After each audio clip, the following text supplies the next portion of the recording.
honk. Oh, yeah, and the time has come for a honk. What's going on, everyone?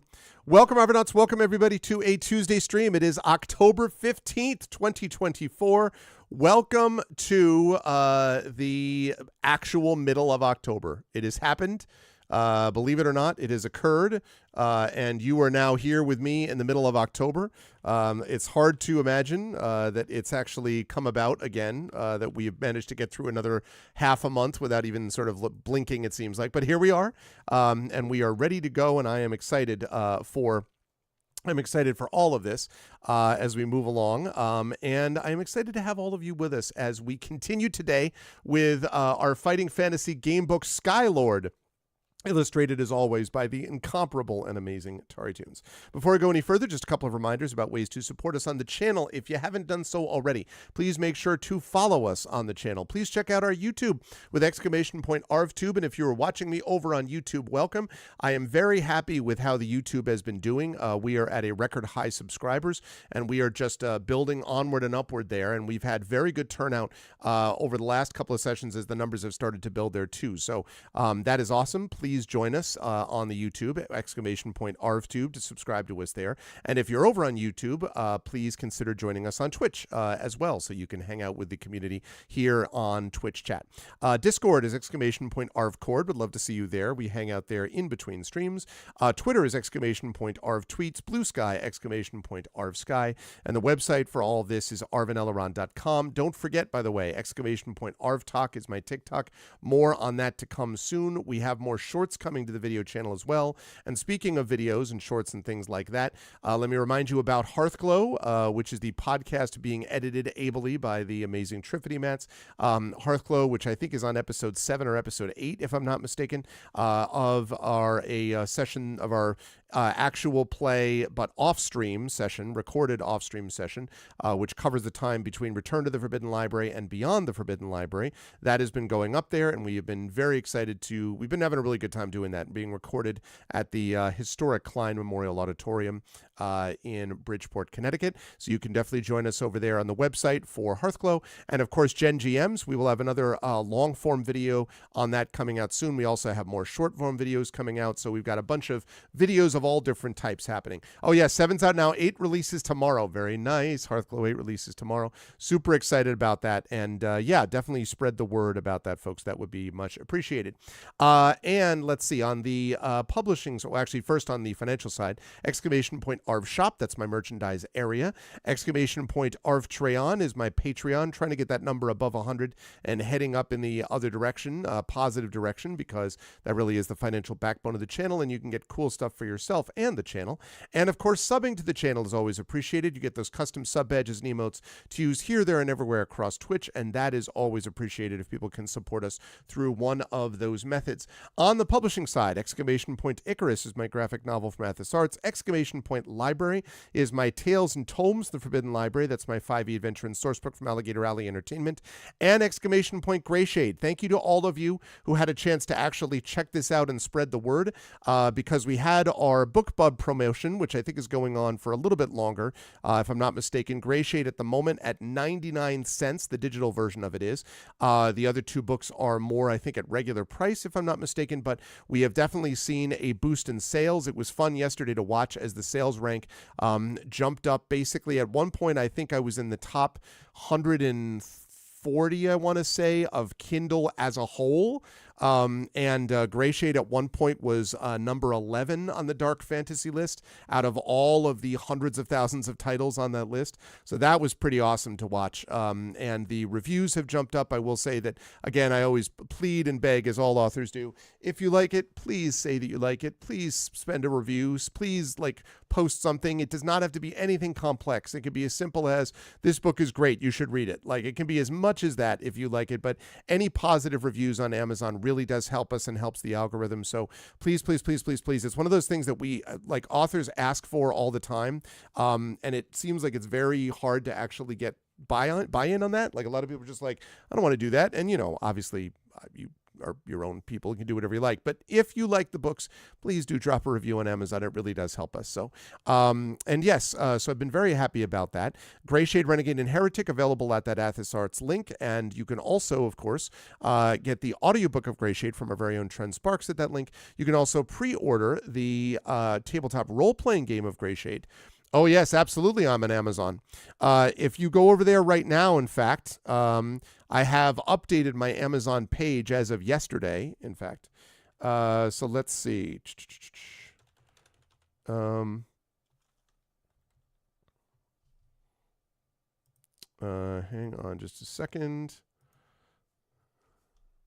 I am going to, let's see, Grey Shade, Amazon. There we go. We are now up to, let's see, we have 14 reviews now, 14 ratings. And there is the amount. I will post right now. This is just the Kindle link, and that's a special deal going on for, I think, the rest of the day. It's not going to be on for that long.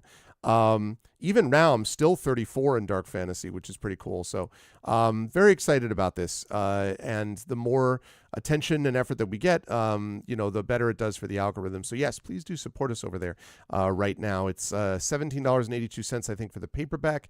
The audiobook, I believe, is right now, I think it's 99 cents for Audible.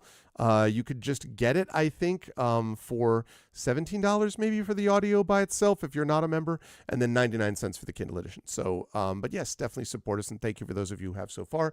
But yes, that's my Grey Shade link, and of course the Grey Shade tabletop role-playing game being designed by Brandon O'Brien, coming out from Alligator Alley Entertainment. That is now in edits, which is great news, and that is going to be out late this year or early next year, and we're very excited about that. So definitely get your pre-order in if you were interested in being part of the Dark Fantasy Grey Shade universe. Should be a good time. And I think that's the only thing I need to mention in regards to that. Last but certainly not least, exclamation point BLM, Black Lives Matter, important to affirm and assert the significance and importance of Black lives. Exclamation point Help Now, the World Health Organization page on suicide prevention. Important to reach out to others when you need help and reach out to others when they need help as well. And exclamation point Ukraine, UKRAINE, to help the people of Ukraine as they fight back against an illegal and illegitimate war with bravery and courage, and send the message we will do so for others in this situation in the future. Quick note on schedule. Today, we, of course, have our amazing TariToons illustrating as we play through the Fighting Fantasy Gamebook Sky Lord. Then this afternoon at 4:15 p.m. Eastern, we will be over on GOG.com, and I will be with my Pen and Pixels show playing Ghosts of Saltmarsh with the By the Dice Roll play group. Very excited for that. It's been a little while since we've been able to play, but we are going to get back into it today, so that's great. Tomorrow night, we have more community D&D with Waterdeep Dragon Heist, which is going to be super cool. And also Thursday, we have got more of the amazing and awesome Forgotten Realms Unlimited Adventures. We have just finished with Lost Caverns of Sojsank and Tharadzun. We're now going to be looking around the realm to see what adventure we want to do next, as our characters are now in the 10-11 range. So that is going absolutely exactly as well as I hoped it would. So let's keep it up. I'm very excited for more of that game. And then I will be at World Fantasy in Niagara, New York, Niagara Falls, New York, over the weekend. And so I'm going to be doing a reading, and I will be doing a panel on Sunday, reading on Saturday, panel on Sunday, and I will be doing a live stream on Saturday with all of you lovely folks. Well, hopefully you'll all be there, with Brandon O'Brien and Marie Bilodeau, who will be there in person, and we will be streaming remotely with Jen and John and Tren and the rest of the Eberron crew. So it'll be 2 players in person with me and 3 players remotely for our continuing playthrough of Eberron, and that looks like it may be the finale, the season finale of Stonefire. It'll either be the season finale or the next to the season finale, so that's going to be pretty cool as we get ready to move into season 5 is going to be the next season, which will be our next to last season of Eberron. So going to be very cool. Anyway, that's what's going on over the next few days. And just as a reminder, I should, to myself, change stream title. I want to make sure I change the stream title this evening after I'm done with everything so that we can make sure that they get all they need done with that. But now the time has come for us to hang out with the amazing and awesome TariToons. So I'm going to unmute myself so she knows we're ready to go. And then I'm going to unmute her. And last but certainly not least, I am going to make sure that we're ready to go with that. Let's get the artwork there. And there it is. You see it before you. Hello, everyone, also. You see it before you as we are getting ready with the warm-up sketch for this awesome Sky Lord game. And it's my pleasure to welcome TariToons in again. Hello, Tari. How are you? How's life in the universe in your neck of the woods? Hello, I'm still a little sick, but well enough to be here this time around. Sorry about canceling last week. It was me 2 weeks ago. I was in a lot of pain and yeah. also half deaf, so was not ideal conditions for streaming. So yeah, but yeah. But you fought through it. Getting there. You battled through it. You battled through it, and it's all sacrificing for the art. Yeah, exactly. I was just gonna say. Oh man. By the way, the weather is definitely turned to fall, and we got our Halloween decorations up today. So how has the weather been by you? What's the current circumstance? Dutch. so humid windy and wet. Yeah. Okay. Okay. It's weird. Like there's like really no distinct fall here, I feel. It's more like we have like really long fall that like lasts from like, I don't know, March to September, to like no, not September, to November. And in between you have like one warm week. so March to November is all fall, is what you're saying? Yeah, basically. Okay. Yeah. No, fall here is pretty disgusting. It's not beautiful. You don't have like the whole crunchy leaves to step on and beautiful colors. Yeah, in the trees. No, right outside. My window, I can see them. It's beautiful. No, it's like really weird because like 1 week all the trees are full of leaves and green, and then the next week they're all on the ground and turn to mud. Like there is no like period of them turning like gold and red and brown. Right. No. They just go straight to the ground. Well, I mean, listen, so it's fall. It's just a very fast fall. It's just like it literally falls in like a night or something. Or I'm just like used to like what we have back home, what we call a golden fall, where like, where like the forest and everything turns like these beautiful colors. You have like crisp air, and you go fly a kite, and you go on nice walks, and totally apple cider donuts. Watch like early sundowns and stuff like that. It's just all really charming. But yeah, that's hot not chocolate, a thing mulled cider, sweaters. Yeah, none of that. Yeah, it's just humid. It's just heat. And like of course, like the classic Italian onion cake. That's the thing. Yeah, I remember hearing about this onion cake before, and I'm like, Yeah, I probably mentioned it. It's delicious. It's like basically like a pizza, like an onion pizza without tomatoes. Like that's what. Well, that's fair. I'm glad it doesn't have tomatoes. I mean, I mean, like onions are eh. It's sort of like I'm a little meh on onions. I think that's part of it. Yeah, I love onions. So yeah. Onions are everything. Like they have a stereotype about Germans loving potatoes or whatever. No, I'm an onion person. Would you say you're more a layered person, like an onion, as opposed to like an ogre? Is that right? Exactly. Hey, you Christensen. Yes, the book returns. Yes. Well, we are here today. I am very happy to be with my dear friend Tari, and apparently the Dutch love their onions. Is that true? Do the Dutch love onions? I don't know about the Dutch loving onions. Well, I mean, they eat them here a bunch, but like I've never heard anyone say, "Whoa, onions are such a good side dish." Like that's, I think, specifically a me thing. They're too busy sneaking leaves off the trees before you can see them. I think it's because it's so it's like so super windy all the time. Yeah. So once like the leaves just like immediately get rattled off the trees, they don't like have time to to linger. I don't know. Winco Studios got its name honestly here. I mean, it was pretty windy yesterday. But I mean, there's I can see my Japanese maples right out the window and turning a beautiful red, and it's lovely. Oh, we have like one Japanese maple in the neighborhood that I know of. That you know, those are the best because they turn colors both times, like red leaves and then green and then red again. Like it's the best. Like they're really beautiful. Yep. But mostly it's like linden trees here, I think. And those are not as beautiful in your mind? I mean, they're like beautiful, like Like they don't stick out, is what I'm saying. Yeah, it's like they're a just tree. trees. It's your generic tree, Right, basically. right. Yeah. Like Japanese maple, that's like a special tree. Right. Like a ginkgo or a weeping willow, like that weeping looks. willow. Yeah. Right. Yeah, like the really iconic ones. Yep. Well, someday. Welcome to tree rating. I was gonna say, as the numbers collapse, it's just like, yeah, wow, that was a great stream. Woo. Well, listen, it's good. It's good though, because in a book illustration where this guy's on the cover, you need a little something that's a little more chill, just before we get started on all that. So, you Christensen wants to thank you for the lovely art book. I'm enjoying a purchase. I received it while my mom was visiting. Oh, thank you. That's good. I mean, it is such a good art book, isn't it? You Christensen, like, for real. I know I'm biased, but I mean, like, as I told Tari directly, like you are in the book, so yeah, exactly. So as I say, but like it's so well put together, and it just shows such range, and oh man, such a good book. It is very much. See, eventually when Tari, like, this is how it's going to work when we all break out and we all grow up and make tons of money, then we need to make the coffee book, the coffee table book, the huge hardcover with like the gorgeous illustrations that mostly involve My Little Pony and Metal Gear era, so there'll be that era of Tari's like artwork and all that stuff. Oh God, a book full of my old pony art. Nobody wants to see that. And then there's just like the whole heraldry section and like, oh yeah, it's. Oh, I do plan on it at one point to bring out a book about heraldry or two maybe. So once I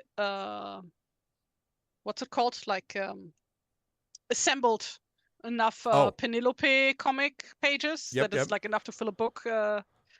Speaking of, I attended, which is probably where I got sick, actually, in hindsight, Dutch Heraldry Day, second to last weekend. Okay. Basically the weekend before the last stream was supposed to happen. And how'd it go? Oh, what great. Like, I had my first proper art exhibit, so that was nice. Wow, congratulations. I got some good feedback from some people. That's good. The best comment I got was from this really old man who was like, at least, I have to assume he was like around 80, probably, with like a cane and everything. Yeah. Really sweet. Who like was standing in front of this like poster board wall that I had all my drawings pinned to. It's like, this like reminds me of those memes that my granddaughter is into. Do you know what a meme is? Wow. That's not what I was expecting when you started with the anyone ever said to me.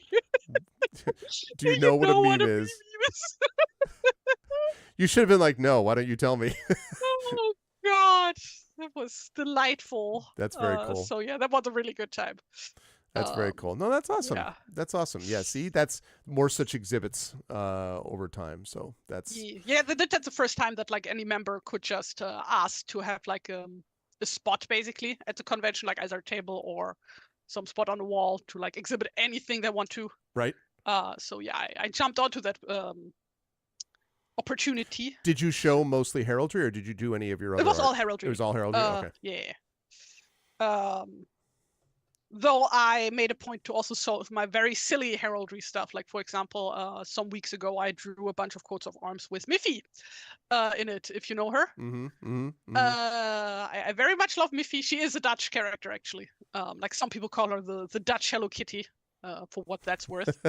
I had not heard that everybody knows her here. It, very, very popular, very beloved. And yeah, so of course, I hung her also on the wall, like all the weird cartoon heraldry that I do. So... That was good. That's very cool. That's cool. Was it well? People smiled were there a lot when of people they there? walked past. Was it well attended? Like a lot of people come to this thing? Or? It was better attended than the years before. I don't know how many people actually were there. It was a bit difficult to tell based on the layout of the whole place. So I actually wouldn't know. I'm also really bad at like guessing numbers in the direction. I was just curious. It was quite a few. That's cool. No, that's awesome. Yeah. That's awesome. I'm glad to hear that. So anyway, thank you, Christensen. And for those of you who haven't, please do. I think we have the Tari buy, I believe, command up there. But please put that in and do get that art book. I have mine sitting prominently on my bookshelf, and it was a very special gift that I received, and it was great. It was one of my favorite things that I got while I was in England, and it had nothing to do with England. It was very, very cool. I'm sure I have like one sneaky England reference in there. Oh, probably when we did the Sherlock Holmes books. Yep. So I probably did something there. You did, yes. Maybe. By the way, we need to get. I want us to get rolling. But by the way, I should say that for Halloween, I went to the Ren Fair, not local, but it's been around for a long time in New York State, Tuxedo Park Ren Fair, a couple of weeks ago. And I had been looking for. I have a cloak which my mother made me many years ago, and had made, like, at the time far too long, but it's like it's tall enough for me, basically. So like the whole thing, right?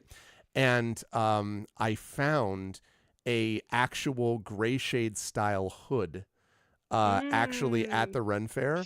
So you already know that I showed you the kukri that I bought.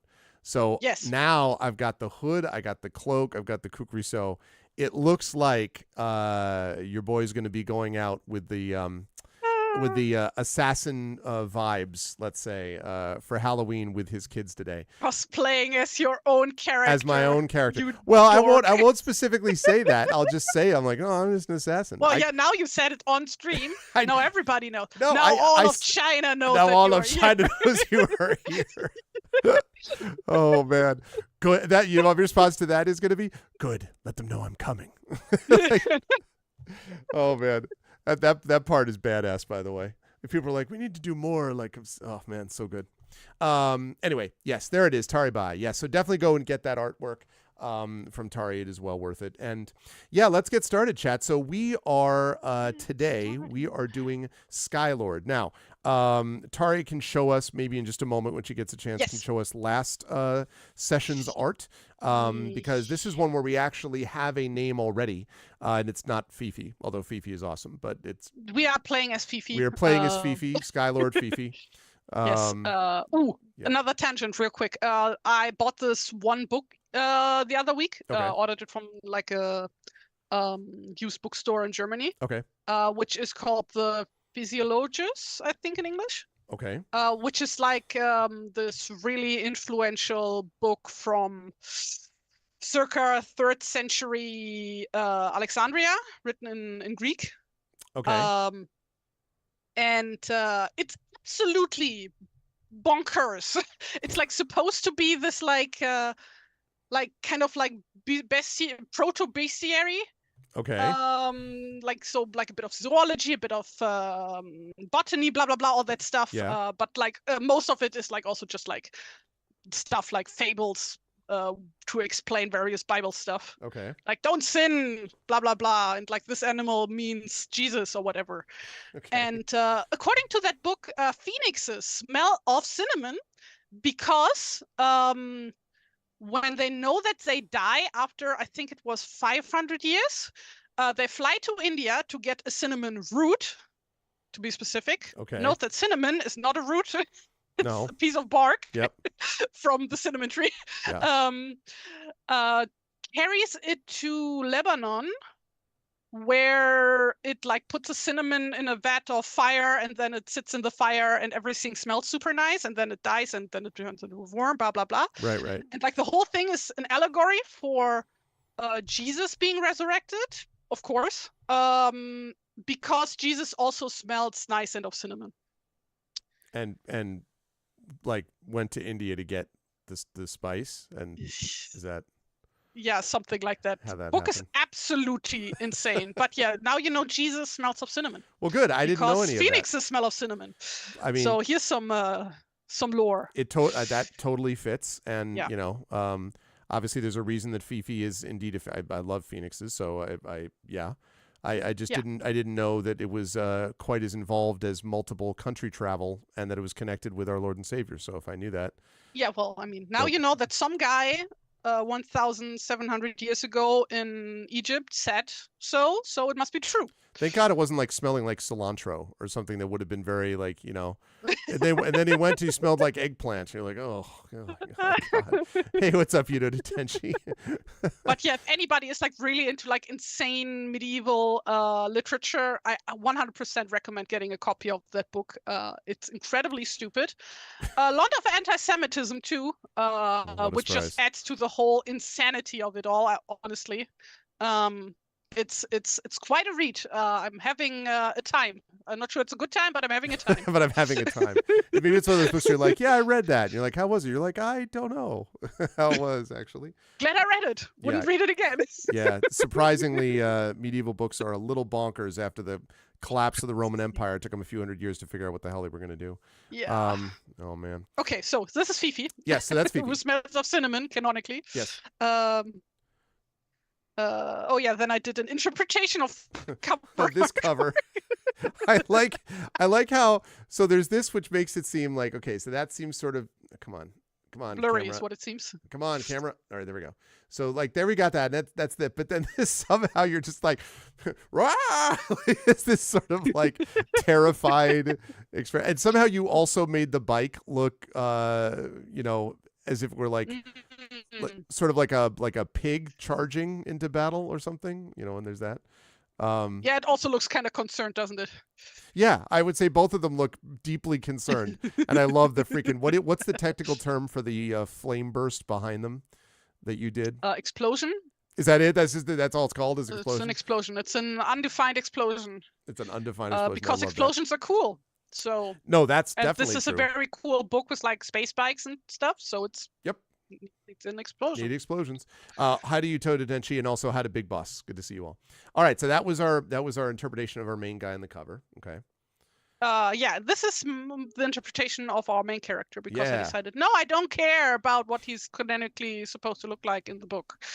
I'm taking the forearms bit, but everything else is my interpretation. So that was the original version that I think is supposed to be him, and then Tari's like, yeah, no, I want to do this, which is great. Yeah. So Sky Lord Jang Mistral, I love it. Yeah, Tari art is automatically canon. I totally agree with that. Aw, thank 100%. You. Wait, is that the next one? Yeah. Then space. Yes. When we flew off on our first quest and ran into the weird tentacle guy from the cover. Yeah, exactly. And battled that dude. And defeated him pretty much. But at what cost? It was glorious.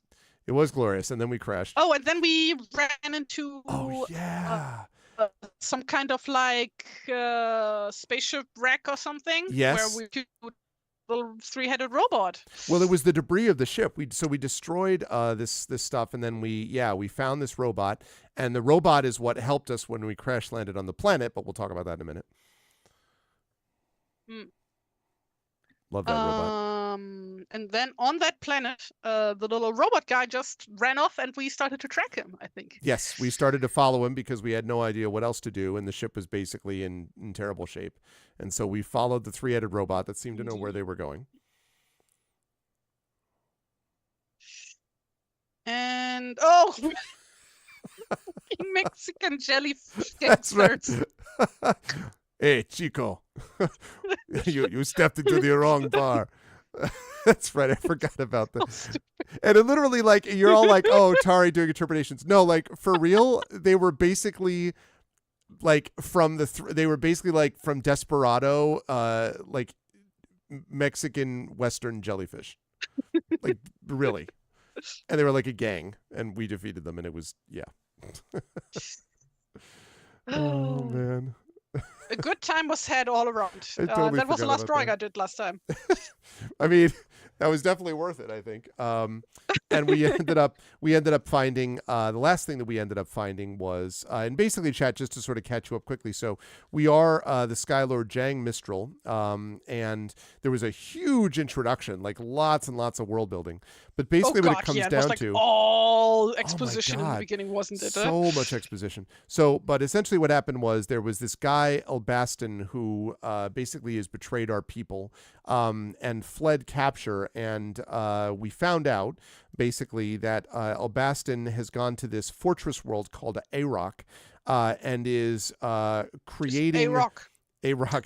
It's a rock, and it is and he is basically creating a perfect life form. So he's cloning and creating dog-headed super warriors. Wait. Yeah. It's an alien, and he's trying to make the perfect life form. Yes. Are we doing Lilo and Stitch? Yeah, see? But no, see it because he's not nearly as cute. I mean, is my impression.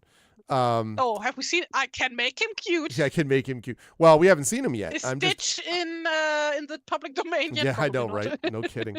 So they call themselves prefectas, and they are going to attack, in particular, our king, King Vax. Long live King Vax for life, and the Insolvars. Let's go Insolvars.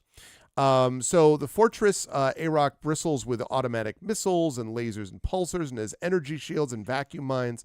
But the bounty hunter that told us this says that a solitary craft, piloted by us, might be able to pass through the screens, land undetected, and then the lone invader has to destroy the planet's defense center located beneath what is known as the Dome of Marvels. Now, we are a Sky Lord. We are the most successful agent that Insulina has. And that all sounded good until we got shot down on this alien planet. We followed the three-headed robot, and we ended up finding this dude called Krill, and ended up getting him to agree to repair our ship. But before we left, he asked for our help in fighting back against this. Let me see if I can remember the name of the race. Find the link. Yeah, the Delphons that wanted to wipe out his planet. And so we were like, yeah, let's do it. One good turn deserves another, et cetera, et cetera, et cetera. And so as we began here, we were ready to go, and we stopped at the moment where we had rested in our spaceship, ready to go. And so we're going to take our spaceship, which for the record is called, I think it's Star Spray. It is called Star Spray. And we are going to try to battle this Delphon battleship. And yeah, it may sound a little bit like Star Wars, Star Spray. It sounds like it would be the name of some 80s hairspray brand. Or just a musical called Hairspray. In the sequel, it's Good Morning Baltimore. Everybody asked for. It would be Good Morning Baltimore, but with a robot voice, right? So it'd be like Good morning Coruscant. Yeah, exactly. Good morning Tatooine. Good morning Tatooine. Good morning Tatooine. This place is really keen. So yes, that is what we have done. We have died twice in our first session, which is maybe not a great sign. And we are ready to go. So Tari and I need to figure out a music piece, and then we will get rolling here. So let's see. What do you think? Beneath a Steel Sky soundtrack. Ooh, that's a good one. All right, Beneath a Sometimes I have good ideas, don't I? No, often. Actually, I don't remember anything about the music. I just remember liking the game, so the music must have been good, probably. Let's find and it probably might fit the vibes. So. Beneath a Steel Sky OST. I remember I played that when I was like 14, because at the one computer we had at the orphanage that everybody had to share, it came pre-installed on that one. Oh, because really? it had Linux on it. Linux at the time came with Beneath a Steel Sky pre-installed. Oh, wow. Oh my God. Don't remember which Linux it was, but yeah. Oh my gosh, this is great. Okay, wait. Let me switch over to one that's maybe.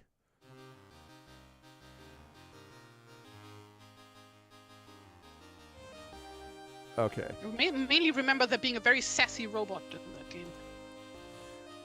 Yeah, that is old school Beneath the Steel Sky. Floppy version even. Ooh. All right, so I just put the link in there. Chat, you added a review for Gray Shade? Thank you, Wispy. I really appreciate that, and thank you for buying the books and for reading them. And for anyone else, if you have read Gray Shade and if you have enjoyed it, please do what Wispy did.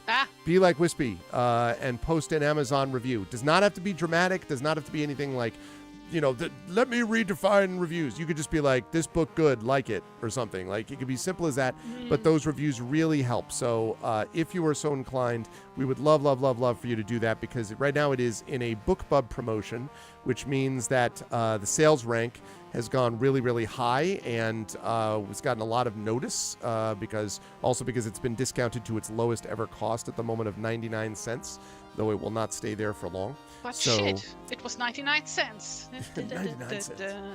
So yes, so please do that. Thank you, Wispy, so much. You had to search by my name? Well, I put that link in, though. The link should have brought you right there, no? Because I put the link in, I believe. Let's see.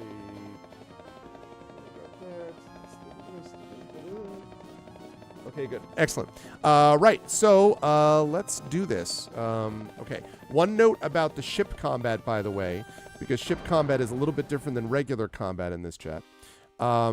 So personal combat is pretty much the same as all the other Fighting Fantasy game books. You roll 2 dice, you add it to your skill. You roll 2 dice, you add it to the opponent's skill. Whoever gets the higher number ends up beating the other person in that round of combat. That person loses 2 stamina, and you go on from there. But combat weapons, and specifically starship weapons, are a little bit different. So what you do is when you do a combat weapon clash, you decide, you compare your rating to your opponent's rating. If your rating number is greater than your opponent's, you shoot first. Otherwise, your opponent shoots first. And then there's a couple of other special rules. So we'll talk about that when we actually get there. But let us move along to the actual moment. So 313. We burn that bridge when we get to it. Exactly. Walk away from that explosion when we get there.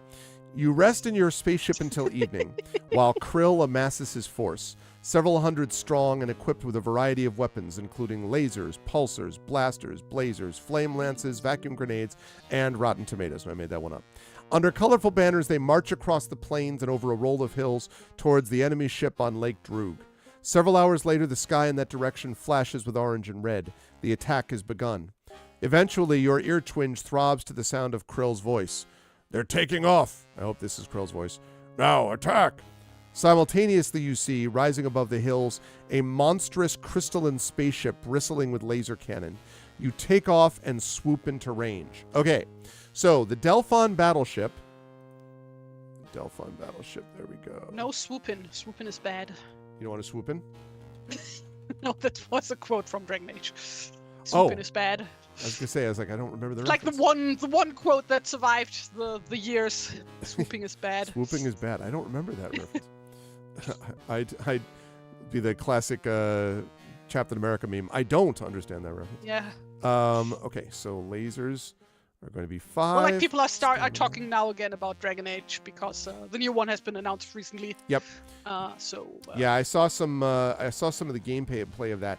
Not bad. I hope that it actually stands up to the gameplay. Because I'm kind of lukewarm about Dragon Age, so I hope that it stands up to it. We shall see. Okay. Yeah, you tried to talk me out of playing Inquisition, I remember.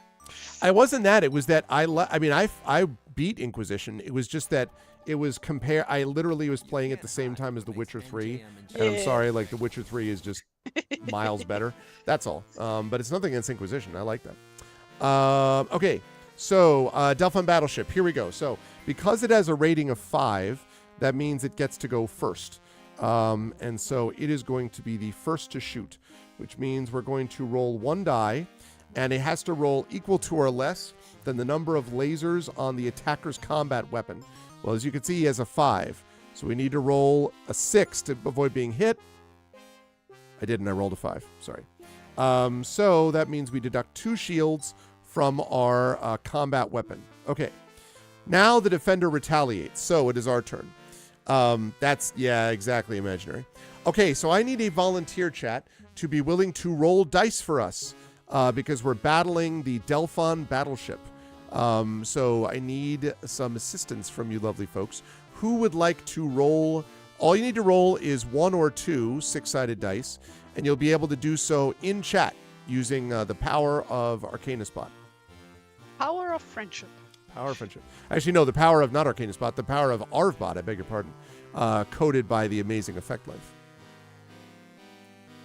So who is up for that? Who is interested? Who's thinking about it? Who's like, you know what I want? Is to shoot again. I want to take down a Delphon battleship.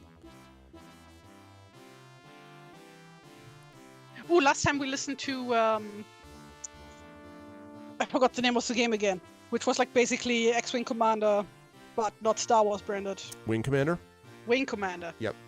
It's literally what I was just thinking about. I was like, we could do that, but then I'm like, I bet we did that already. Yeah, we did that last time. I don't know how many entries that series has, so probably just one or two of them. Okay, so Effect Life has been volunteered. Thank you for those of you who are willing to volunteer. I'll have Effect Life do it then, since several people, Effect Life has thrown his hat in the ring, and also Big Boss has recommended him. So it's a high recommendation. But thank you as well, Wispy. And stand by in case Effect Life shows that he's not capable of doing what's necessary. No, I'm just kidding. Okay, so all you have to do for this is you need to roll a 6-sided die.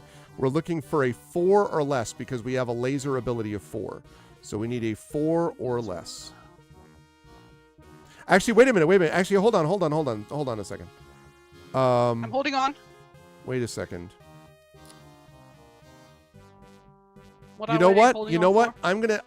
I forgot that our rating is now 5 because we beat a ship that was higher than us. So actually what we're going to do is we'll take the roll that you just did. We're going to take 2 shields off of them. But we are going to be the attacker and they're the defender because it doesn't say what happens in a tie. So I get to decide. And I say tie goes to us because we're awesome. We are the Han Solo of this universe. We have 4 freaking arms. How good a pilot. We've got to be the best pilot of all time. Okay, so... That's literally the reasoning as to why, oh god, what was his name? Sebulba? Yep. In episode 1 was like such a great pod racer because he has 4 arms. Because he has 4 arms. Or 6, I don't know. Yep, it's exactly right. And they have in the Jedi Fallen Order and Survivor, they have the guy who's the pilot of Cal Kestis' ship is this dude who basically has 4 arms and so is like super good at, being able to do this. Okay, cool. So, Effect Life. Now if you would roll again, please, because we're going to switch up the round order. We are the attacker. They're the defender. So, they are at 6. We are at 10. Actually, I realize I have 12 there. Yeah, so we're at 10 out of 12. Okay. Oh, no! We have rolled a 6, which means we miss. All right, now they have to roll. They also roll a 6. They also miss. Ha ha! All part of our master plan. Okay. Now we roll again, Effect Life. Got to take them down. Oh my god. Another 6 from Effect Life. And this time I rolled a 2. Oh my goodness. Okay. All right, we got hit. All right, Effect Life. It's maybe a short stint with Effect Life rolling dice. We'll see. There we go. There you go. Now you're cooking with gas. All right, now the battleship fires. Sadly hits us. All right. Now all we have to do is hit him twice more, and we take down this Delphon battleship. Rolls the 2. Outstanding. Okay, come on. Let me roll a 6. I rolled a 6. We miss. Ha ha. Delphon battleship misses. All right, and Effect Life rolls a 4, and we destroy the Delphon battleship. That's what I'm talking about. Okay, you may return your shields to their strength. And it says, if your opponent's rating number was greater than your own rating, you may increase your rating by 1 point. Well, he was not greater than our rating. Unfortunately, we were equal. But we did manage to win. And so, good job, Effect Life. Pulled it out. The Delphon ship wobbles and jerks, then explodes above the lake. Through the ear twins, you hear Krill explain delightedly, "Well done! You've destroyed the evil Shane and her ship. We wish you good fortune in your journey ahead. Farewell." You perform an elaborate victory roll before rocketing back into space. But Barrel roll. do a barrel roll. That's true. We should. Roll. That's what we got to do. Actually, after this, the Star Fox soundtrack. Okay. Immediately, you pick up a weak distress signal on your radio from some distance ahead. Will you go to help or enter a light warp to continue to Arok? All right. So, Chad, here we go. Here's the question. $vote space 1 means we go to help this distress signal, and $vote space 2 means we enter a light warp to continue to Arok, where the fortress is. So get your vote in. $vote space 1, go to help. $vote space 2, enter a light warp.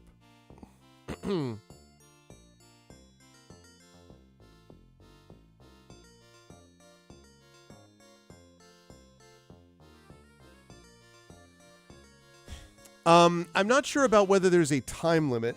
I think the idea is we would probably prefer to get there, in enough time that we could, destroy the place. But there's no counter that I'm marking off like there was with the previous one where we had to get through before like the army overcame the city. There's nothing like that here. So I have a feeling we can probably side quest it up if we want to. This was taken out of, there's a stamp on here. This was taken out of the library in Dorset County. And it looks like it was Weymouth Library in 1992. That's when this was taken out of the library. When the sawdust settles. All right, never mind that commercial on YouTube. There we go. You want to make a bet on us? Yeah. No, it makes sense, Effect Life. I agree. And I imagine, it could be that all of a sudden it's like you've taken too long. Goodbye, but. Okay, last call. And.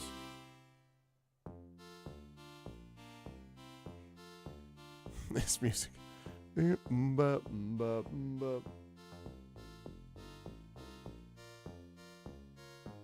Okay. All right. We have decided to go to help. That's the kind of caring people to go to hell? We decided to go to hell directly. Directly go to hell. Okay. Ahead of you rears the dark hull of a gigantic revolving space station. Peculiarly, it is emitting a series of radio signals which, apart from a distress code, you are unable to interpret. You decide to dock there, but as you approach, you are confronted by a lightweight auto drone. The drone's function is to protect the station from intruders such as yourself. Oh no! The auto drone does have a higher rating than us. So that's not good, but...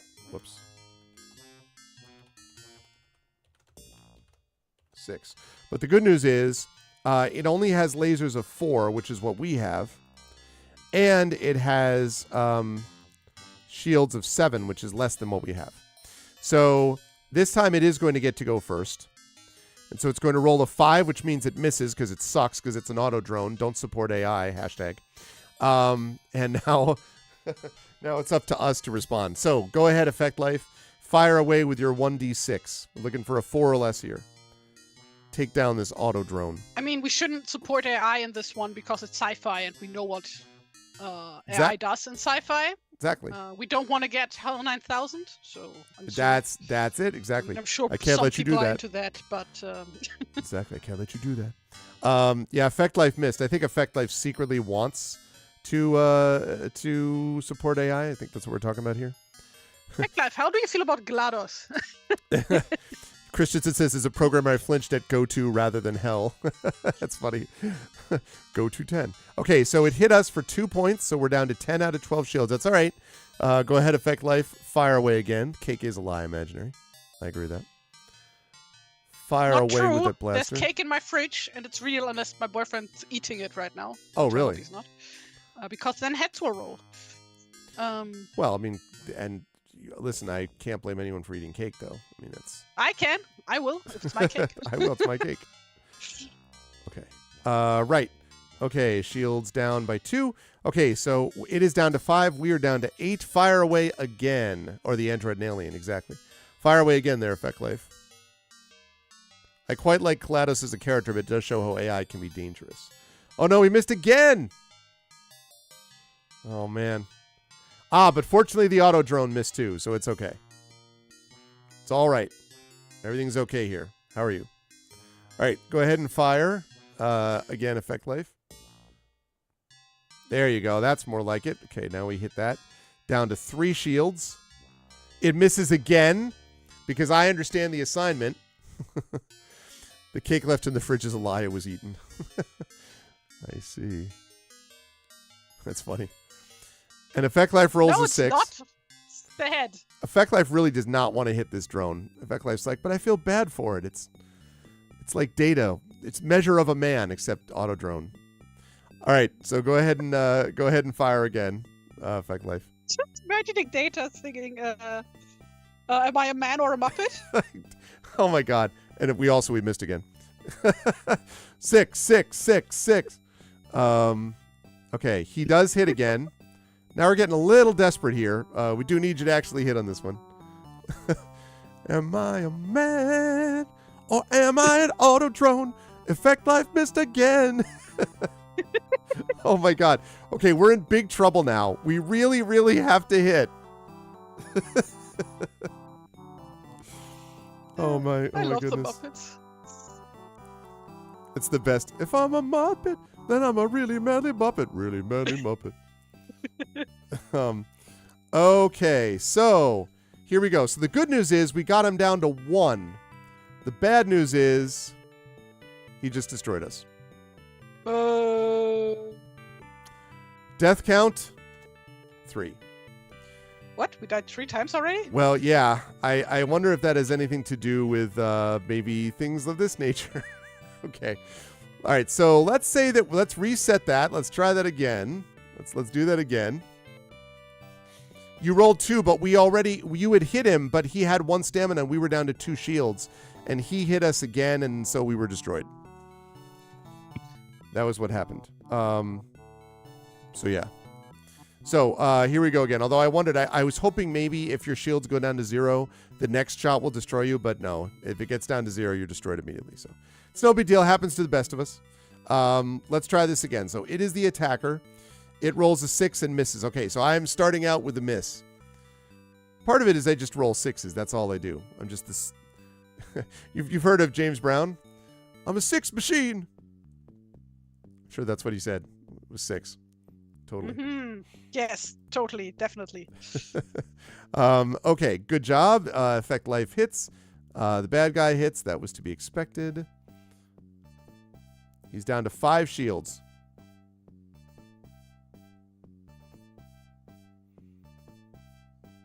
Oh god, I just Oh, he misses. had a core memory unlocked from when I was a toddler.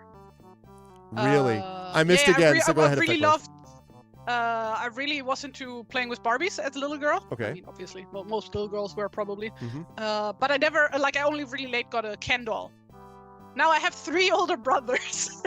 Oh no. And one of them collected Star Trek action figures. So guess who Barbie married? It was Data. Wow. Well, Yes. that's a whole different vision. So that was a miss for Effect Life. Because he's can only roll high. Well, you got to stick out the combat. That's the way it goes. We only have to hit it 3 more times. You can do it. I believe in you, Effect Life. Oh, you rolled a 2, so that was a hit. Okay, down to 3. So Barbie and Data, well, that's not a standard pairing, but, you know, down to 1. I got early into shipping. Okay, it hits again, so we're down to 4. All you need is to hit 1 more time, Effect Life. You can do it. And, oh god, what was his name? Worf? Yay, success. I think Yes, she Worf. also married Worf at some point. I am not a married man. That's the Well, best. 5-year-old me would disagree. Yeah, it was a married man. No, exactly. Good job, Effect Life, by the way. Successful. G.I. Joe was the other partner of Barbie. Yeah.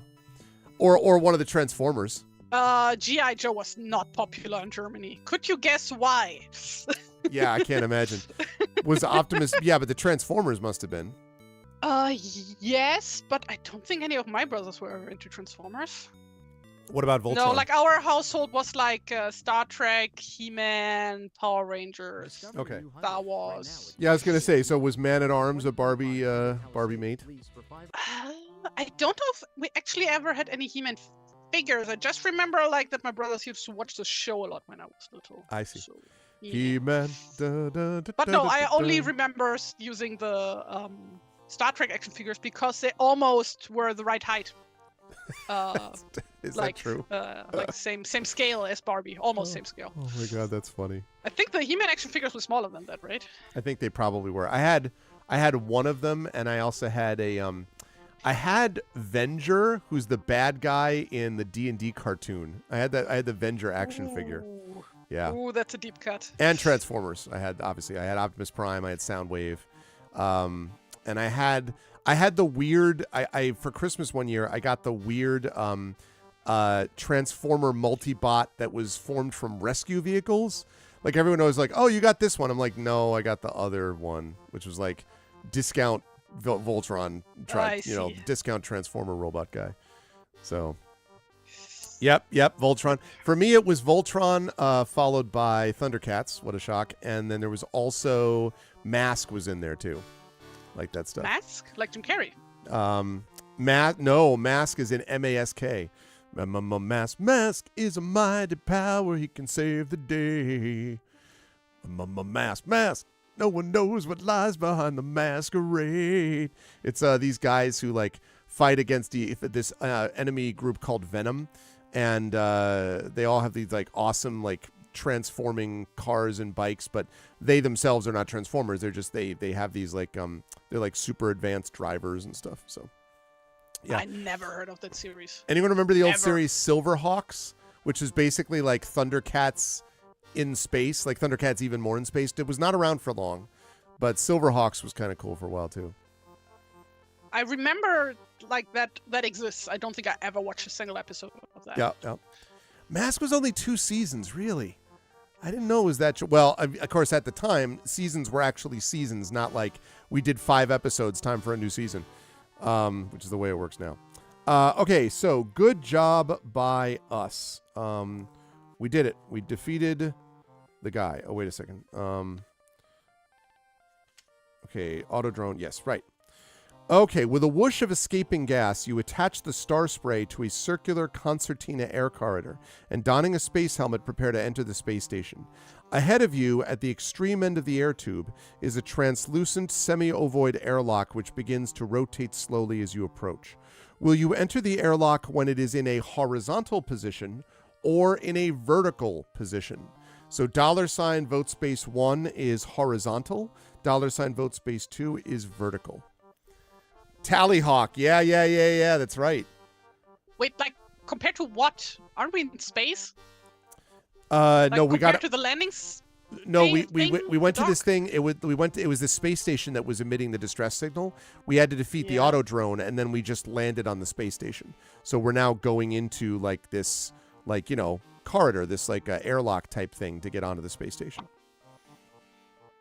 I think that's what's happening. Like, I'm imagining this looking something like in Star Wars when the ships go into like a Star Destroyer or whatever. Like yes. Small ones. Yes. So we have to be doing the dun dun dun dun dun dun dun dun dun dun, you know, as the. What possible like use could we get of going in there like vertically? Like, isn't that just like, hey, let's just ram one of our wings in the floor or ceiling? Because... Maybe we wanted to be cool and do style. I don't know. I'm not sure. Like, this sounds like a purposeful trap, you know, like the writer put there, in the sense of, hey, you want to go in there any other way? Because like now it's like, okay, that means that if we like that, there's probably gonna happen something if we go in there like the logical way. Right, exactly. But maybe they do like a double bluff where it's like, haha, no, I just wanted to make you unsure about this. Yes, know? Exactly. You took the logical approach. That was your mistake. Yeah, exactly, Wispy. Open the pod bay doors, please, Hal. I can't do that. I can't do that. I can't do that, Hal. Wait, I can't do that, Dave. Dave. Which brings us back again to Metal Gear, also named Holland Dave. Oh yeah, that's true. I hadn't thought about that. I know and about they're like actually canonically named after the characters from the movie. And they actually address that in game. None of that. You know what I found the other day was like when they first meet each other, because they only know each other by code name in the beginning, and then at the very end of the game they're like, hey, by the way, my real name is Hell. Huh? My real name is Dave. We should like fly to Jupiter together at some point. That's funny. I actually just found the other day there was an article about with Matt Groening's mother. Yes. When she passed away, they had a list of like the brothers and sisters that either he, Matt, or she, the mother, grew up with, and the names were like, is survived by Bart, Maggie, Homer. I'm like, oh my God, he just literally took all the names from his own family names, and that's what he named all the people after. So like, yeah, like 4 or 5 like well-known people on the show are all taken directly from his family's names. I was like, I see. Okay, so we have 1 person saying horizontal, 2 saying vertical. I'm gonna go last call here. Last call. Oh God, should have like clarified if it's like logical, horizontal or vertical, or if it's like weird inverted art program, horizontal and vertical. Oh my God, I don't even know I understand what you just said. Okay, so horizontal means it's like the horizon, Right, flat, sure, right? sure. Vertical is the opposite of that. Sure. Okay, but in art programs, it's inverted. For some reason that I don't Really? understand. Yes. I don't know why. It's been like that since I used like Windows 95 when I was a little kid. Okay. It's weird. So I don't get it. This isn't like a you're somehow using a corrupted Dutch art program which does things strangely. No. This is like literally every art program I ever use. Horizontal is vertical. Wow. Starting with MS Paint. Well, there's a well-known band called Vertical Horizon, which I saw play a couple times. So I guess they were trying to play both sides. Okay, we are tied. 2 votes for vertical, 2 votes for horizontal. I need someone to break this tie, please. Who will send us through the vaguely ovoid, semi-ovoid airlock? We go through horizontally, $ vote space 1, or vertical, $ vote space 2. I need someone to break this tie. And Big Boss is going to send us through horizontally. Going once, going twice. All right, here we go. We are going to go through horizontally. You are immediately destroyed. No. You pass through the ovoid airlock and remove your helmet. The air contains the faintest whiff of rocket fuel. There is a leak, so you must be careful not to use your laser sword or pistol here for fear of sparking an explosion. Oh, that's great. Ahead of you is a long passage of gently tapering hoops. Attached to many hoops are strange spigots of glass or plastic. Further along the passage is an exit to the left. You may, okay, it's our first three-way vote choice. You may either walk along the passage, apparently. Passage. The passage. Passager. Passager. Passager. Oh oui, le passager. That's exactly what we like too. You know, le passage. Passage towards the exit, or we can examine a glass spigot,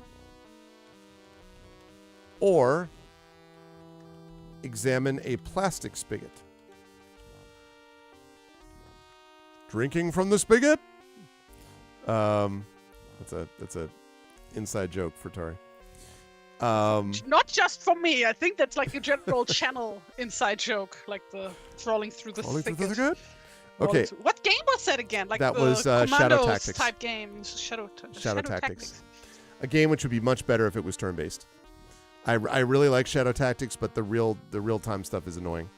But turn-based wasn't like the original Commandos and like all the sequels, weren't they also real-time with pause? One of them, I'm trying to remember if it was Commandos. One of them is turn-based, and one of them is, like one of the series is turn-based, and one isn't. I don't remember which is which, to be honest. Oh, sorry, I have not opened a poll yet. I'm going to do so now. So you can walk along the passage towards the exit. That's $ vote space 1. You could examine a glass spigot. That's $ vote space 2. Or a plastic spigot, which is $ vote space 3. What is a spigot? Precious? Spigot? Spigot? Yeah, Spigot? Do you really not know? Yeah, I have no idea. A spigot is like it's essentially a tap. It's like a faucet, more or less. Oh, like on a barrel or something. Exactly. Yep. Yeah. Tap. A tap. And why there's, glass or plastic, I have no idea. Look, everyone here is being environmentally sensible. They're like, we're not going to examine a plastic spigot. That thing probably sucks. It's probably decayed, destroyed the environment. We're going to examine a glass spigot. Okay. A plastic spigot slept with my wife. What? Killed my family. Salted my fields. I haven't felt the same ever since the plastic spigot took everything that ever mattered to me. What is the actually a glass spigot? So glass in space, glass, like the liquid of a glass would not flow, right? Like, so on Earth, if you wait long enough, if you look at old style glass windows, eventually it's like actually liquid, incredibly slow moving So that, but decades and decades on, you can see that the glass has moved downwards. But a glass, I guess, in space wouldn't have that because you don't have gravity, right? And so you'd just be... Would just be a blob? Yeah. I'm wondering if that's what would happen with glass. Liquids can dissolve plastic, less likely to dissolve glass. Glass is fragile. Stuff in the glass is more expensive or important. Yeah. Exactly. I've always heard that with the whole thing, glass like moves over time. Mm-hmm. And then I also always hear like people saying, no, that's an urban legend. That actually isn't true. No, I mean, it's certainly true that it happens with certain kinds of glass because I've been in houses where it looks like that. But maybe it's not all glass. Maybe they have particular kinds of glass where that doesn't happen now because they temper it somehow. So like tempered glass. Big plus. Tempered glass. When the plastic spigot invaded your village, it was the end of your world. For the plastic spigot, it was a Tuesday. Yes. All right. So we are going to examine the glass spigot. Examining the glass spigot? Okay. Where's my spigot at? Here we go. Am I spigot at, yo? You peer warily at the spigot. Within it, there appears to be a curled wire, possibly electrified. You decide to leave the spigot alone and continue down the corridor towards the exit. Okay. I guess no spigot for us. Unluckily, as you move along the corridor, your boot connects with a glass spigot that hitherto you had failed to notice since it was at ankle height. What the F? I was just looking at this. Oh, maybe they mean it's another glass spigot. Now the upper end of the spigot cracks and breaks off. From a cavity within it, a long wiry cord unfurls and begins to whip you mercilessly. It is part of the ship's defense network. What the frick?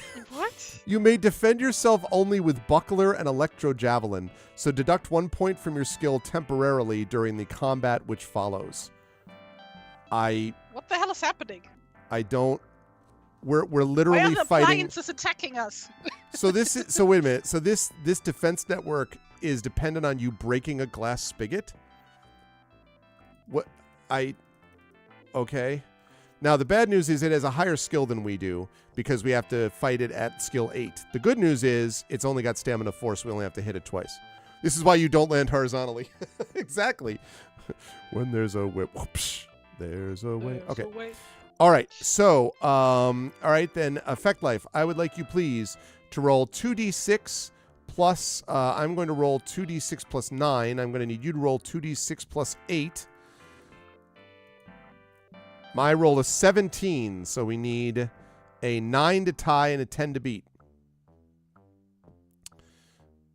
Let's see. So we have got now so we rolled a 17. Oh, nice. Because we rolled, wait, did I get that right? Because we rolled 8. Yeah, that's right. Tied. Nice. Okay. Second round, so no harm, no foul. This time I only rolled a 14. Let's see if we could take this attack whip down. This is very silly. Sadly, we were hit by it. 12. This is where we need those 6s of yours that we were getting. Okay. This time I rolled a 17. His music is like... Fighting attack whip. Lounge. On a space station that's broken down. We got hit again. Okay, this time I roll a 16. All right, we can do it. We need an 8 to tie, a 9 to beat. You can do it, Effect Life. Show me those 6s. That's a 15. That's not a 16. Okay, this time I roll a 17. I know. The dice are like, what? You don't want me to roll that high. Okay, starting to look a little dicey. Not dicey in a good way. Oh, God. I rolled an 18. You can do it. Come on. Roll high. Roll high. Yeah, tie. Okay, good. Let me roll low. 14. Perfect. This is our chance. Let's go. Take them out. 14, 14, 14. You can do it. You can do it. You can do it. Ah, we're tied at 14. God damn it. Oh, no. Now I rolled a 20. We're in trouble, y'all. Okay, we need a 15. No, that's... No. I rolled a 13. All you need to do is roll a 6. Roll a 6. Roll a 6. You were rolling 6s like nobody's business. Yay! Okay, we hit him once. Okay, actually, before you roll again, don't roll yet. I want to check something quickly. Don't roll yet. Why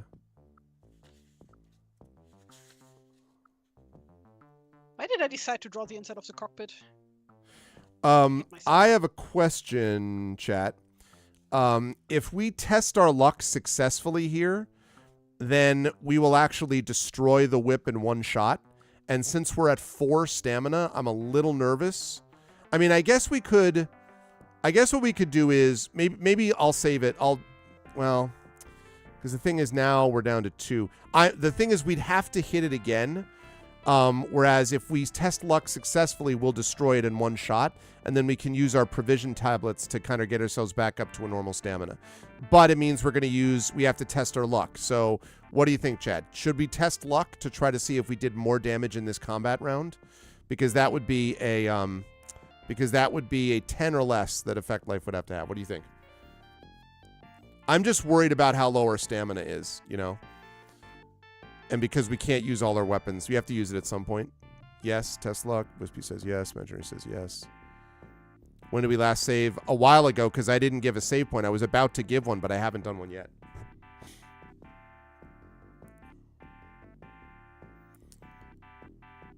So, is that a yes? Going once. Going twice. Yes, and test. Okay. All right, so then roll 2 dice. Now this time, Effect Life, you're not trying to roll high. You want a 10 or less on 2 6-sided dice. 10 or less. Do not roll high. Okay. Woo! All right, we tested our luck. Means our luck drops to 9, but it means we destroy it with 1 shot. And now we're at 4 stamina. Well done. Now, chat, can I also make the suggestion that we, right now, we have our provision cubes. And our provision cubes allow us to restore stamina. We can consume provision tablets at any time other than when engaged in combat. So right now we have 7 provision tablets. If we were to have 3 of them, we would go up to 16 stamina. So can we have, I know exactly, Big Boss. It's a skill issue, right? So do you want to have 3 provision tablets? That would bring us up to 16 stamina. Do we want to do that? Because we're down to 4 right now, which is obviously very low. So what do we think, chat? How are we feeling about 3 provision tablets now that we got out of combat?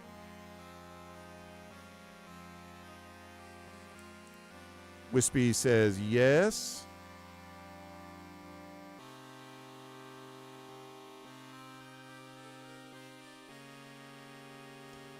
I say we munch. Yes, and then save. Yeah, okay.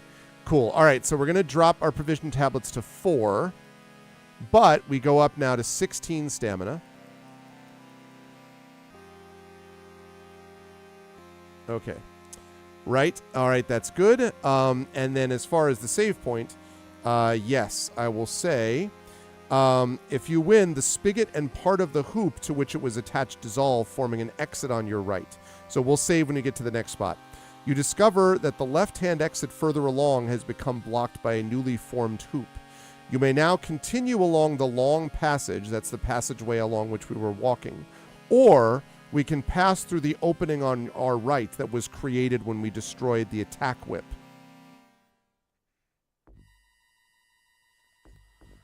So do you want to pass through the...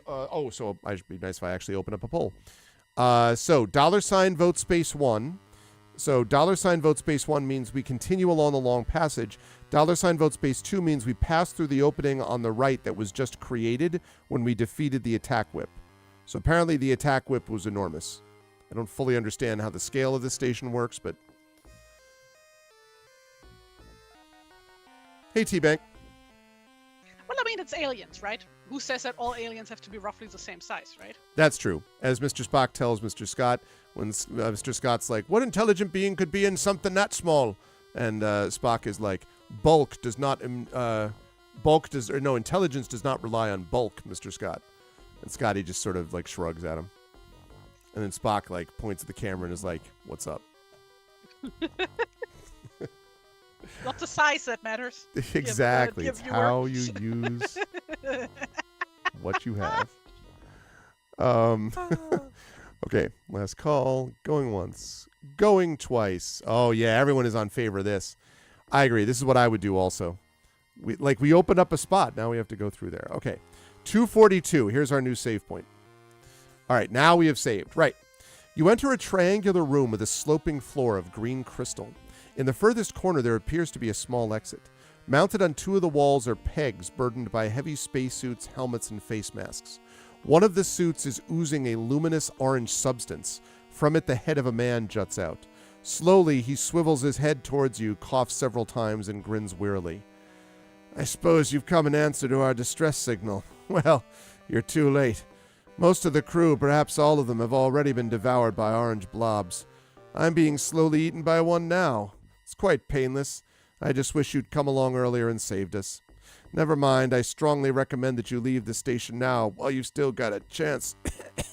He coughs again, this time spitting orange bile. But here's a tip for you. Don't use your lasers against them. There's a gas leak and you'll be blown sky high. If you're confronted by one, run away if you can. Otherwise, throw something at them. It'll take them a while to devour it, and if you're lucky, it may even kill them. He closes his eyes and gets on with the business of dying. Will you return to the tubular passage and continue along it, or will you leave via the small exit in the corner of the room? This is one of those encounters that I have. Give him like a mercy kill or something. Right? Jesus. Yeah. Like this is one of those deals where I have no idea to feel about what just happened. I'm like, God, all right. Good luck to you in your death. Like I don't. Anyway, will you return to the tubular passage and continue along it? Tubular, totally tubular. That's $vote space 1. Or will you leave via the small exit in the corner of the room? $vote space 2. I know, right? Effect Life? Like, it's so freaking, it's either really metal or it's like, he dies. It's space. Happens all the time. So $vote space 1, continue along the tubular passage, or 2, leave via the small exit. Oh, I forgot to increase our rating when we fought the auto drone. We are now up to a 6 rating. Let's go. 6 rating.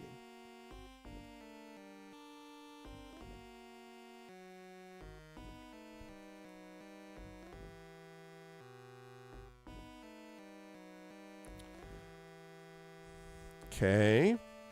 Looks like some people are interested in going back to the tubular passage. Not wild about going out small room exits.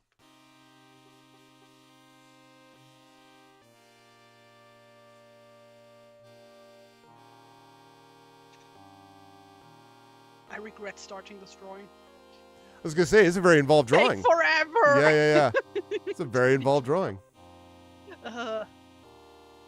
See you next Tuesday, I guess. It's going to be awesome, though. Thank you. Look at that. Also, I did say I wanted to draw more, like, mechanical stuff. Right. Because Yes, I you did. never do. It's, like, very much out of my comfort zone. Yeah. No. Don't give her an out. Can't you leave this drawing as a sketch? Listen, she's fine, all right? This is a pro. I'm only doing sketches for this stream. You don't want to know how much longer this would take if I would finish these. Would, like, do clean line art and coloring and shading. No. This is all just sketches. I don't think I've ever, like, done like anything more elaborate than this here. Have you ever made one of our sketches into a longer thing though? Into like later on? No, but I have used them as like inspiration for other stuff. I see. Where it was like, hey, the concept for this was really cool. Let me reuse this concept, or like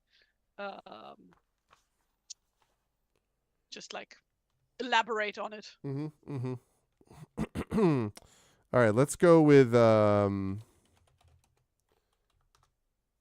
going to go with the Starfield OST.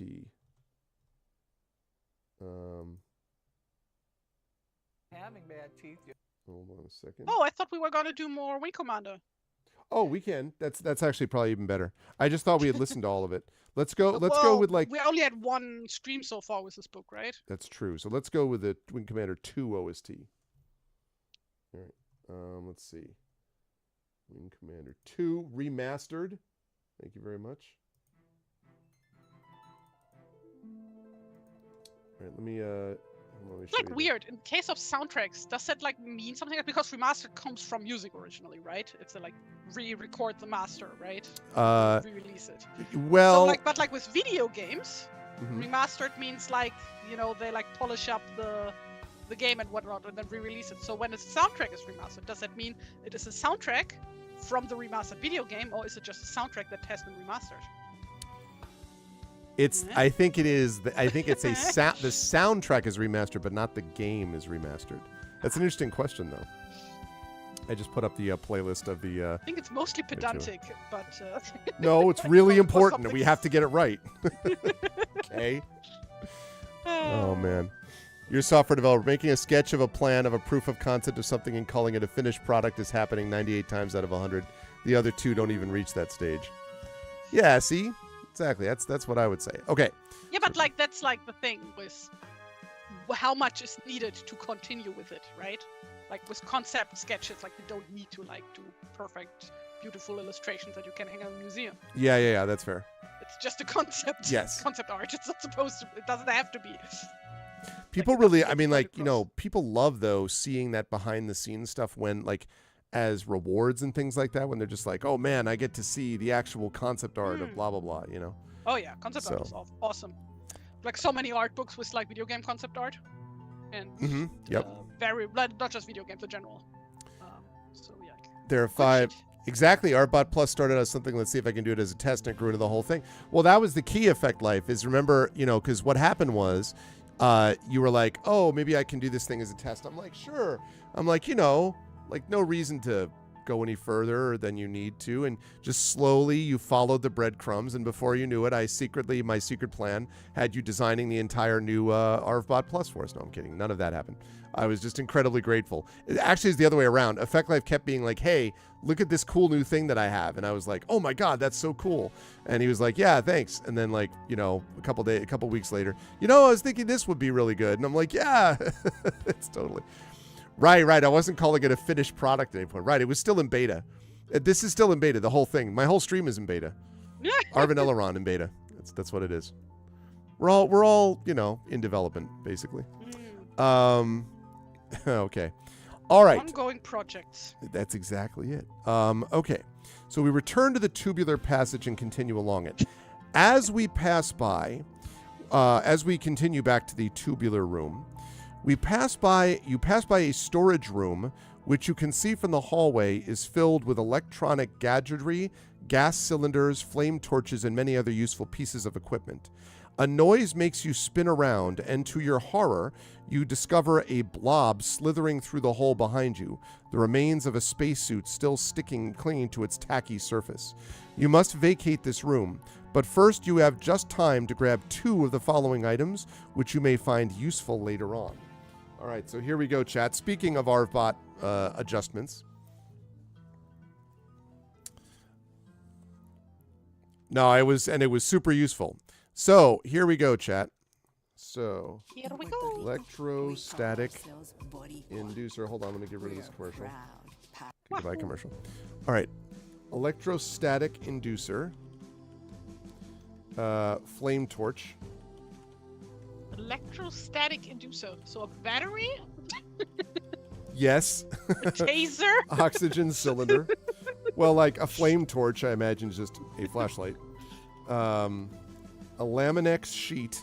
No idea what the hell that is. Flame torch would be like... or a lighter? Like a lighter, but stronger. What are they called? Like you use them for like cooking and stuff? Like a lighter, basically. That's also called a lighter. It's got a long handle. We use it to light our grill. Okay, pictoscope, a 3D pictoscope. And a viscous negator.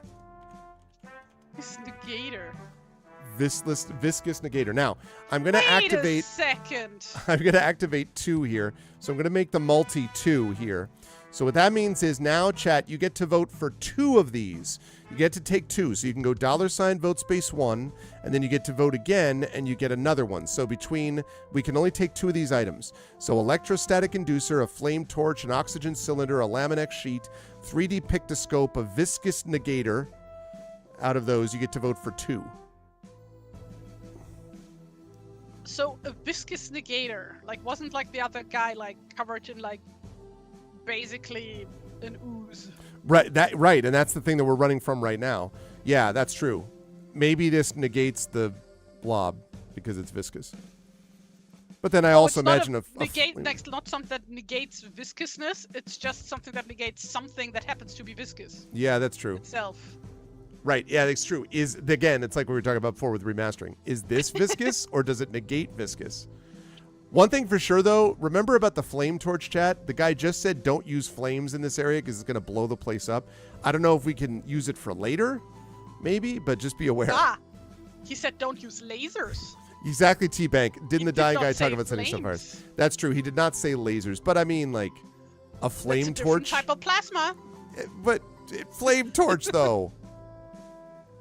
Yeah, but he didn't say so. So it's perfectly safe, right? Perfectly safe. Oh my God.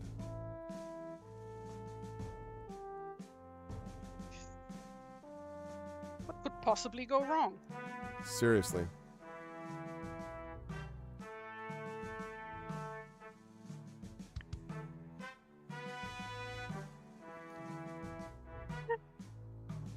Guys, too many arms. Next character's not gonna have any arms. It's just So gonna many be a arms. snail, so they can very, very quickly draw them. Mm-hmm.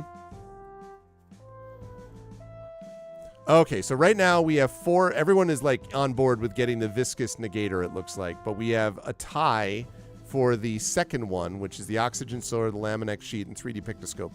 And we can only take one of those. So we'll need to have one of those is going to have to be the it's going to have to be the choice. Watch at the end we get to the Lebaston who's like, "You fool, you don't have an electrostatic inducer." But like, God damn it. Yeah, Imaginary says that, Tari, the next character should be a goose because who in their right mind would send a goose into space? Honk. Yeah. What happens if Didn't we're not in Marvel do space, that? though? We might not be in space. Wait, Disney did that too. Send a goose into space? Oh wait, though that was the duck. I'm very sorry. Yeah, we talking Darkwing Duck? I'm the terror that quacks no, in the I night. was talking Scrooge McDuck. He went to Oh, space. Scrooge McDuck. Yeah, but it's not Scrooge McGoose. Yeah, no, like I'm stupid. Sorry. You're not stupid.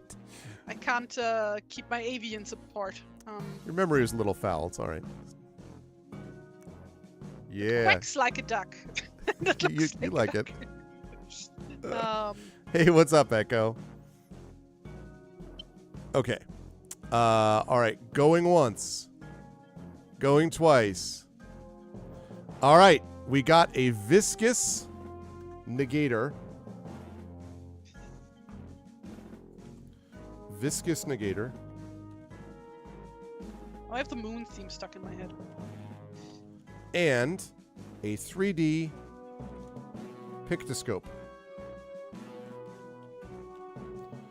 There we go. Clearly that's what everybody needs. Send Untitled Goose. Yeah, that would be amazing. Oh my God. Steal everything. The greatest. Just like wander around like the astronauts running after them while they're like pulling out wires and everything. Honk! Honk! One of my favorite endings of all time to any game. Just Oh, it's such a absolute good game in pitch general. perfect. It is, but the ending is just like chef's Yeah, I kiss. know. So good. Okay. The foreshadowing. Because the thing is right, because you're like, oh, it just makes so much He's sense. right. So good. Okay. So we've got it, and then we get out of the way. So good job, chat. We have gotten a viscous negator and a 3D Pictoscope. Okay. The passage tapers down until it is less than 4 feet in diameter, then ends abruptly at a circular door secured by a security lock. Luckily for you, lockpicking was one of the skills you acquired at the Space Academy. So in very little time, you open the door and enter an octagonal rubber-floored room. Within, you find a number of motorized trolleys and outlandish 3-wheeled scooters.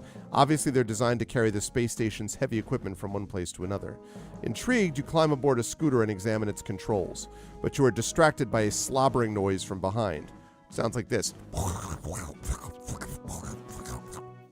Turning, you are astonished to see a very hungry-looking orange blob rolling towards you. Not clear why you would know that it was hungry-looking, but since blobs are difficult to kill, you decide to vacate the room at once using the high-powered scooter. You switch it on and throttle forward. Will you pass through the open double doors ahead of you or through the swinging doors on your right? $sign vote space 1 is double doors in front of you. $sign vote space 2 is swinging doors on your right.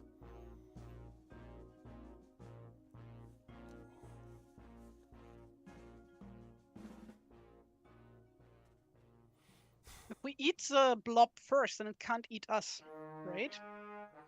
That's interesting. Maybe it tastes of Jello.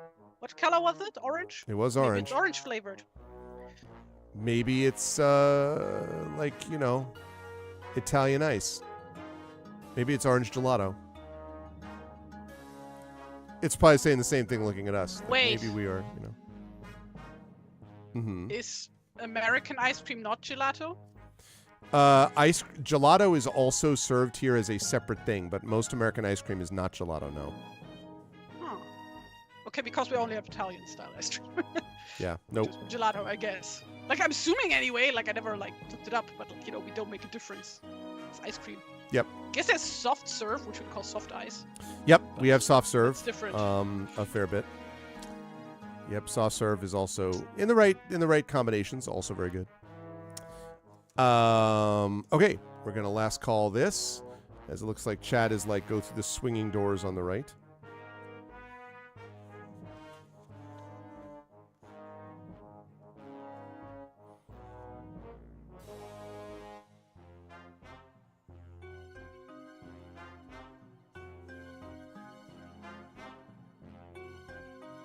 Okay.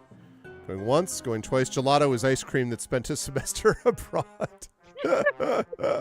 What's up, Flying Enemy? Barcelona. That's a good one, Flying Enemy. I like that. Don't mean a thing if it ain't got that swing. Oh, yeah. It's funny. Okay. Right. Is that actually a thing? That what when folks in the US, when they do like, when they spend a little bit of time in Europe, that because that's a thing that they do in TV shows always. It's like, now they're pretentious about having been to Europe. It's like, no, they pronounce it as Barcelona. It has, I don't know. Yeah, there's a kind of a, yes. I mean, there's a little bit of a tradition of it if you go abroad. But a lot of people, obviously, most Americans don't, actually. It would be better for them if they did, in fact. In fact, that reminds me about a note to myself about something.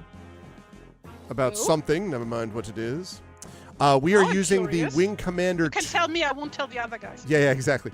All right, nobody listen. Everyone close your ears. Echo, we are using the Wing Commander 2 OST today. Oh, that is our to turn it soundtrack on. today. Yeah, I sent you a link.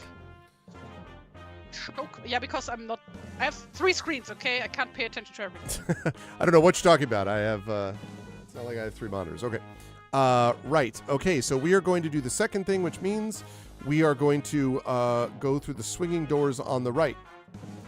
With a squelch, you run the jellied creature over, then reverse the scooter through the swinging doors into a vast chamber.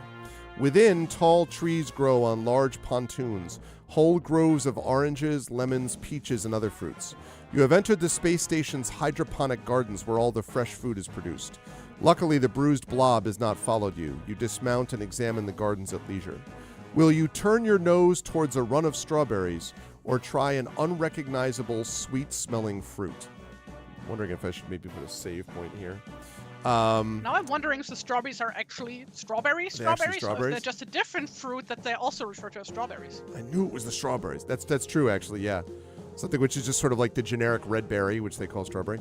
So $ vote space 1 is you turn towards a run of strawberries. $ vote space 2 is we try an unrecognizable sweet-smelling fruit. To boldly eat where no Sky Lord has eaten before. Yeah.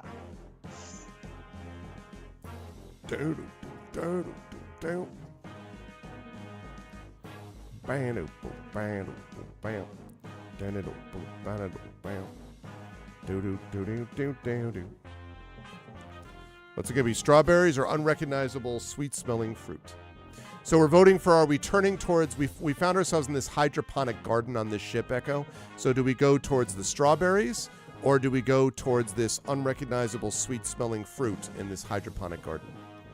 I mean, unless it's like purposefully like an OSHA violation or something like that, right? That's true, then yeah. it should be safe to eat, right? Because it would, like, I don't know OSHA laws because we don't have OSHA. Obviously. We have our own rules here, but like I'm assuming there's probably some kind of security, safety law, whatever. I would think so. I wonder if that you are not allowed to grow poisonous plants right next to the food stuff. I would think Or so, stuff. although that we are talking about a place that has been taken over by orange blobs, so I don't know how much, OSHA's still in force here. Flying enemies. Space OSHA. What the hell kind of Sky Lord are we if we shy away from strange fruit? I'm Lord of the Sky, but I don't recognize that fruit. Oh, Well- Sky Lord himself is a strange fruit. He is a strange fruit. Well, actually, you know what? Where my mind went? I immediately was thinking of Strange Brew, which is the classic Cream song. But then I thought of Strange Fruit, and that's awful because that song title is by Strange Fruit was a title by, I believe it is Ella Fitzgerald, which was a song written about lynchings in the South and was referred to Jesus. as Strange Fruit. Yeah, it's an incredible song though because of course Ella Fitzgerald is singing the song to bring awareness to this awful thing that was done in American history. Yeah. So it's something because it's done in her typical jazz style, but it's about that thing. If you ever get a chance to look up the history of Strange Fruit as a song, it's interesting. Obviously, it was very Does not sound like a controversial. good time. Yeah. So then all of a sudden I'm like, well, maybe not that fruit. That's a whole. To be fair, Yeah, it says. This week I only, like last week, this weekend I just learned where the phrase "don't drink the Kool-Aid" comes from, which Yep. I was not aware of. Yep.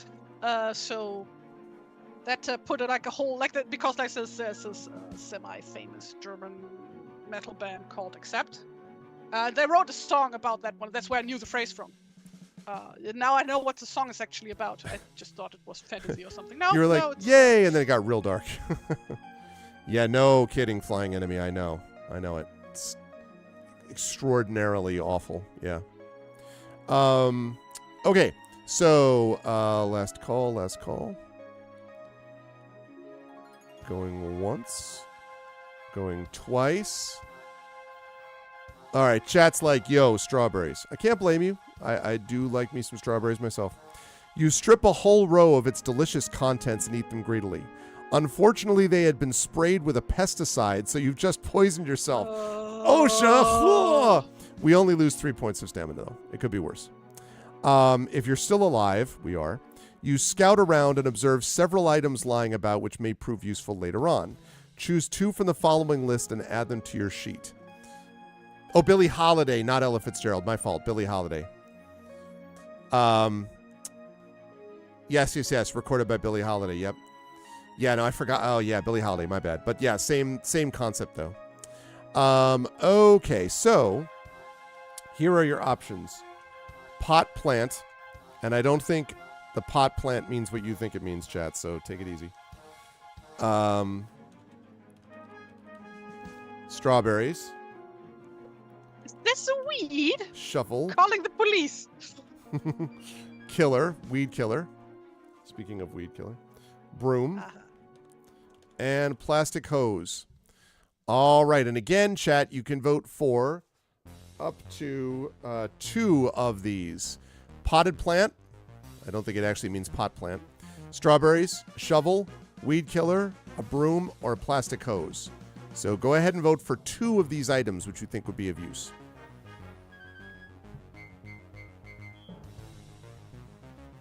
All right, Echo has voted for a pot plant and a weed killer, so that if he doesn't like what gets grown in the pot plant, he can kill it. Flying Enemy is voted. Plant or plant shaped like a pot? Well, that's exactly. There's so many of these questions today that where we're like, is it this or is it that?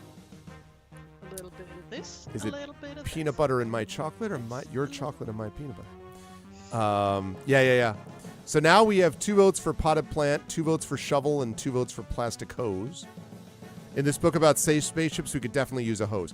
Yeah, I agree with you. The plastic hose does seem pretty likely to be useful. Everything else, I don't know. Watch, there's going to be an entire floor that you just have to sweep up. And because we don't have our broom, it's going to be all about that. No, I wouldn't want a broom either. And everyone's like, screw the strawberries, they're already poisoned. We got food poisoner running around, I understand. Shovel, yes. Broom, yes. Pot plant. It's pot plant, a plant that's been potted. I'm sure.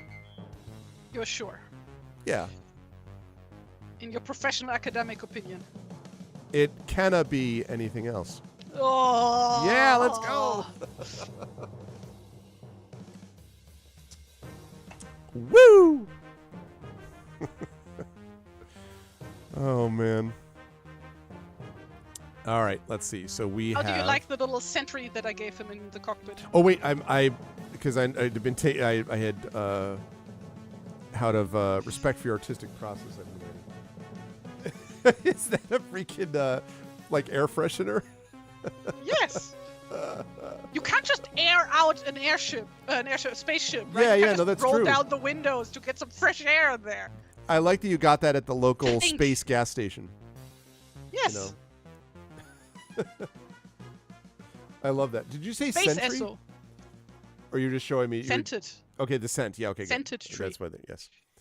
I thought you were saying a Scent- sentry, and I'm like, what? A scent tree. Yeah. Ha ha ha. This is a whole different thing. Going up and down and down. The sentries are bad for your health? Well, not if you're Sky Lord Jang Mistral. Okay, so everyone wants a shovel and everyone wants a because we have plastic such hose. great health currently. Eating poisoned strawberries. Yeah, exactly. Try to avoid orange blobs. All right. So there we go. We've got are a... they the color orange? Are they also the house of orange? Or are they like orange flavored? Mhm. Is it fruit? That's a good question. Who knows? After those strawberries, a scented God, tree we have, doesn't harm us anymore. I'm very philosophical today. Yeah, exactly. I want to fling an orange blob with a shovel. That's dangerous, Wispy. You could hit anything. Speaking of OSHA violations. All right, we have a shovel and a plastic hose. So far on this station, we found a viscous negator, a 3D pictoscope, a shovel, and a plastic hose. This is exactly what it's all about. We're Minecrafting this place. Okay. You proceed via several passages and air elevators until you reach a drone launch-away tube. Within it is a spherical ironclad drone suitable for carrying out minor repairs on the station. You enter the drone and lock its hatch. Then, placing the craft on manual control, you launch yourself into space, gradually maneuvering towards the star spray. Suddenly, you are distracted by a moan coming from behind the drone's console. Then, a bony-faced man appears, only half conscious. He coughs at you. I bet you're a blob, aren't you? You nasty great jelly bean. Well, I may be the last of the crew, but you can eat me too if you care to die. I've poisoned myself. He swings an old revolver in your direction. You must defend yourself. I don't entirely know why he's swinging a revolver. We are fighting. I'm excited to see what Tari thinks of this name. Ludo Cludwig. Aw, yeah. Yeah. Ludo Cludwig. We are battling Ludo Cludwig and his swinging revolver. 7 skill. Yeah, Big Boss 4 knows stamina. what's going on, why he's swinging around that revolver. Yeah, revolver. Yeah. This is a metaphor. Pretty good. I see what you're doing there. Okay, Effect Life, if we would please. This guy does not have much of a skill. So he's going to start with a 14. Now we're back to our regular 9 because we're not in the space station anymore. We're in that other ship. So now we need a 2d6 plus 9. We just need a 14 to tie, a 15 to beat.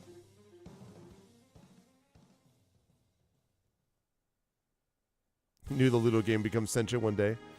All right, so we hit him once. He's down to 2 stamina. Second time he rolls a 13. Why won't you die?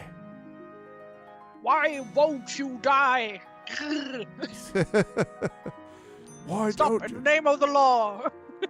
I was thinking of the other, why won't you die? And then the classic response, which is, you know what happens to a toad when it's hit by lightning? What? Same thing as everything else. And then Storm hits Toad. What? It was not a great moment of dialogue, but great film though. Wait, what movie is that? X-Men. Oh, It's the wait, X-Men. what? Which it's one? the X-Men reboot. The original. Toad battles Storm at one point. And like Storm kicks his ass because Storm. I literally just watched all of these movies in past weeks. Oh, you didn't see? There was that scene about like don't what happens remember. to. Yeah, well, I don't it was not one of their better dialogue moments. I don't blame you. Okay, the one penned by David Hayter. Yeah, that's right. That's such a bizarre like trivia fact. It really is. Okay, we defeated the evil Ludo Cludwig, who is crazy. I feel bad for Ludo, but oh well. You grapple with the demented man, but he dies in your arms.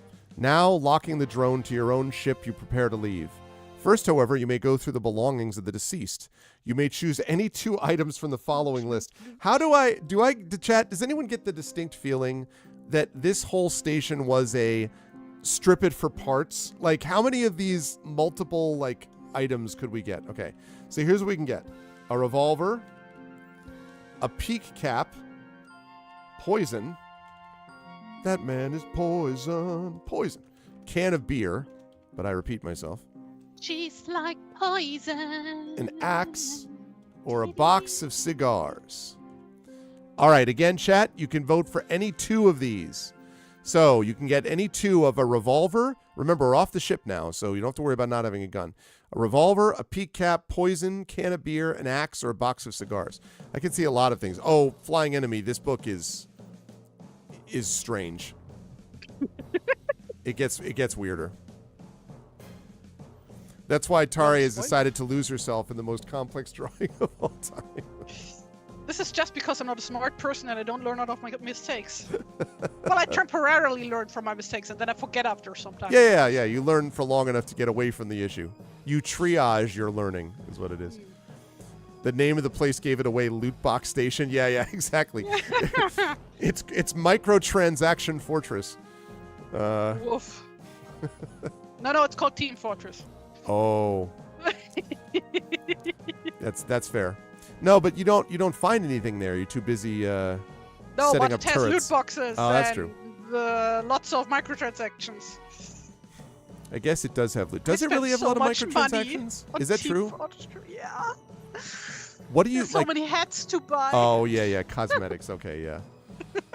Yes. That I can. I needed to have all my gear in green because green is my favorite color. Yeah, because otherwise you wouldn't have it anymore. So Yeah. So I had to buy green paint to dye all my cosmetics that I've previously bought. Oh man. Okay. So far, chat is okay. I don't know what this says. So far, the 3 leading candidates are revolver, okay, axe, right, and a box of cigars. Everyone's like, so basically, you just want to be the apocalyptic guy who's like, all right, come and get him, and then like turn on the flamethrower or get your revolver out or whatever. You want to be the cigar chewing Marine from StarCraft. No, I want to be Big Boss. Or you want to be Big Boss. Yeah, well, that's sure. Want to be a lumberjack? I'm a lumberjack and I'm okay. Sleeps all night and he works all day. He's a lumberjack and he's okay. He sleeps all night and he works all day. Cut down trees, I eat my lunch, I go to the lavatory. Wednesdays I have coffee and have buttered scones for tea. Oh, man.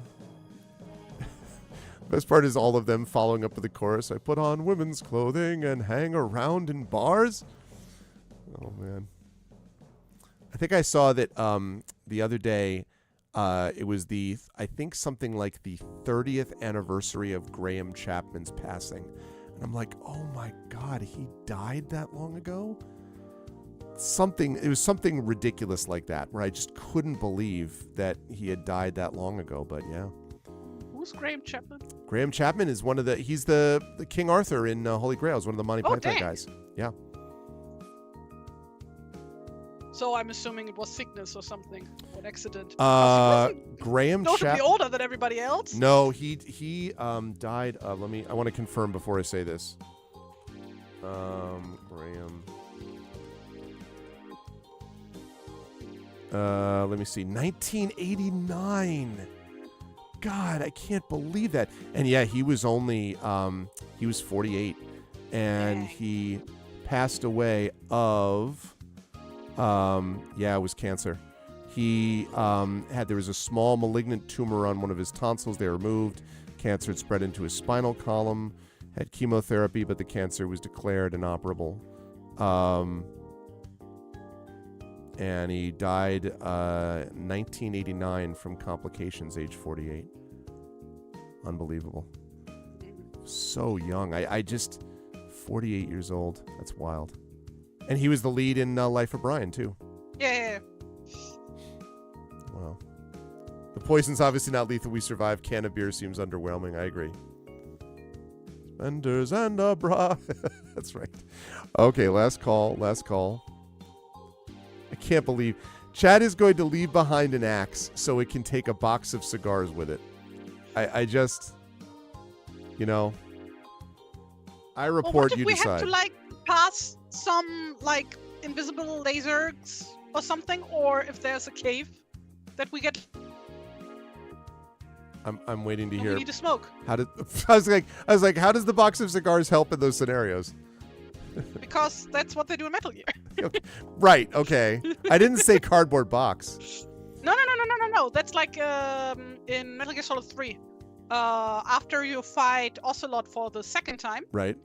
you fall down a ravine, and it's like pitch dark down there. And one of the ways you can light your way is by lighting your cigar. Then you get a little bit of light. Thank And you God. can just see a bit ahead. But you also lose life. But you know. Yeah. Well. Right. But think you like- can see a little bit. Cigar. We have enough weaponry. Cigars can be a gift. Okay. Yeah. No PCAP for you, unfortunately, Echo. Sorry. All right. So there you go. The winner are tied. Revolver and box of cigars. Okay. Revolver and a box of cigars. Okay. Listen, I'm a man of the people. I do what I'm told. All right. Okay, we got those. And then you re-enter the Star Spray to find an enormous, very angry, very hungry-looking blob awaiting you. Since you know that your own weapons are not effective against blobs, you may make use of any items you possess to defend yourself. Oh my God. Using the table below, add up the points for any of the following items you have in your possession. Then remove those items from your adventure sheet as they are devoured by the blob. Now, what it says at the end of this is it says, if before using any items to attack the blob, you have less than 13 points in total. So we need to have at least over 13 points. Oh my God, how am I going to... Oh. Okay. This is absurd. All right, here we go. Well, actually, no, you know what? We don't have all those items, so now that I think of it, so I don't have to worry about that. There are like 1, 2, 3, 4, 5.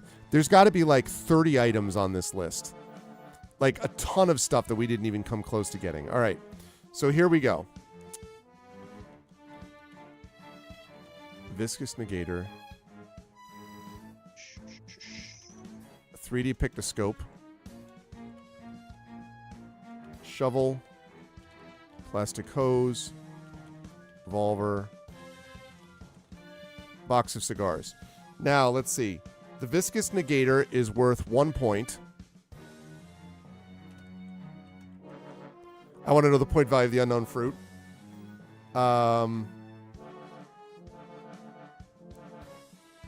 It does not have that.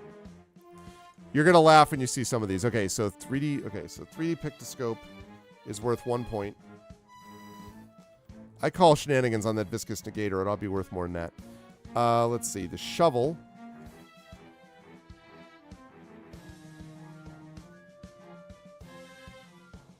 Let me see. Why can I not find...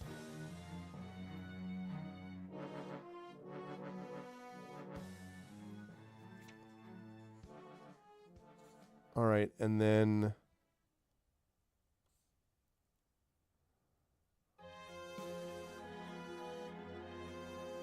Okay, so shovel is 2. Plastic hose is 2.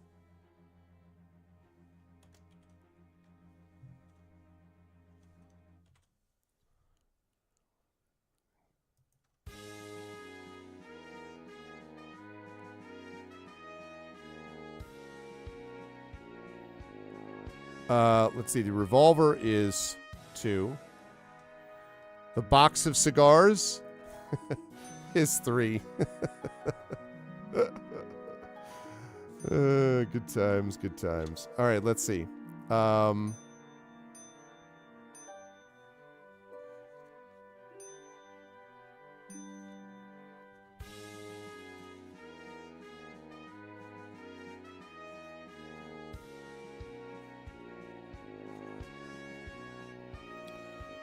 Okay, and let's see.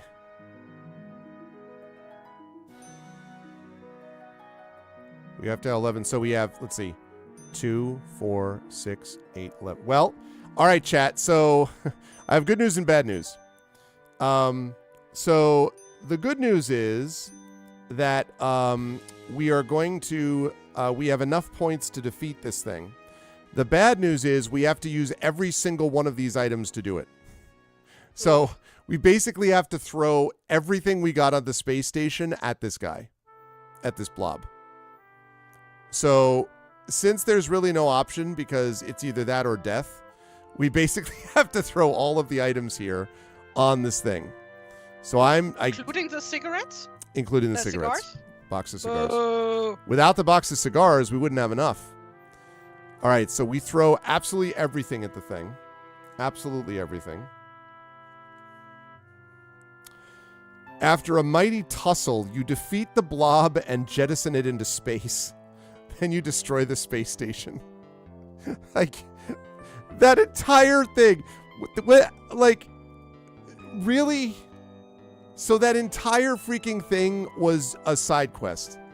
Like, we entered it, we find all this stuff, we immediately use all this stuff, and now we're back to what we were doing.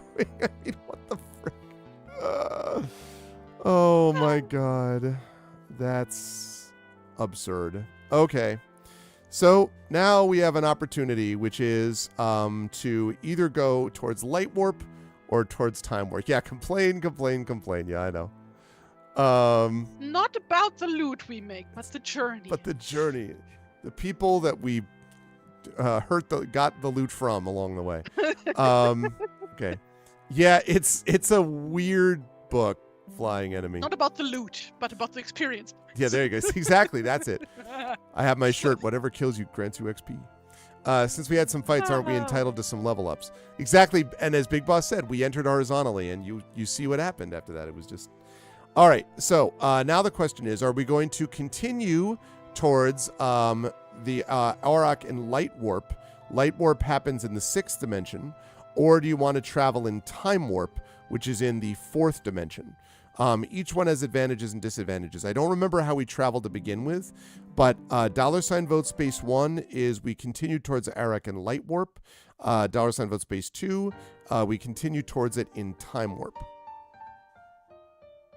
Let's do the time warp again. So $vote space 1 is Light Warp. $vote space 2 is Time Warp.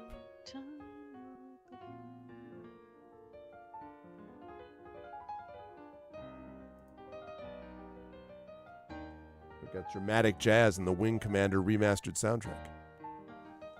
What's the difference? It doesn't really give you a difference, honestly, Echo. It literally says one has advantages and one has disadvantages. Like, they both have advantages and disadvantages, but it doesn't tell you what they are. So you just have them. Cool.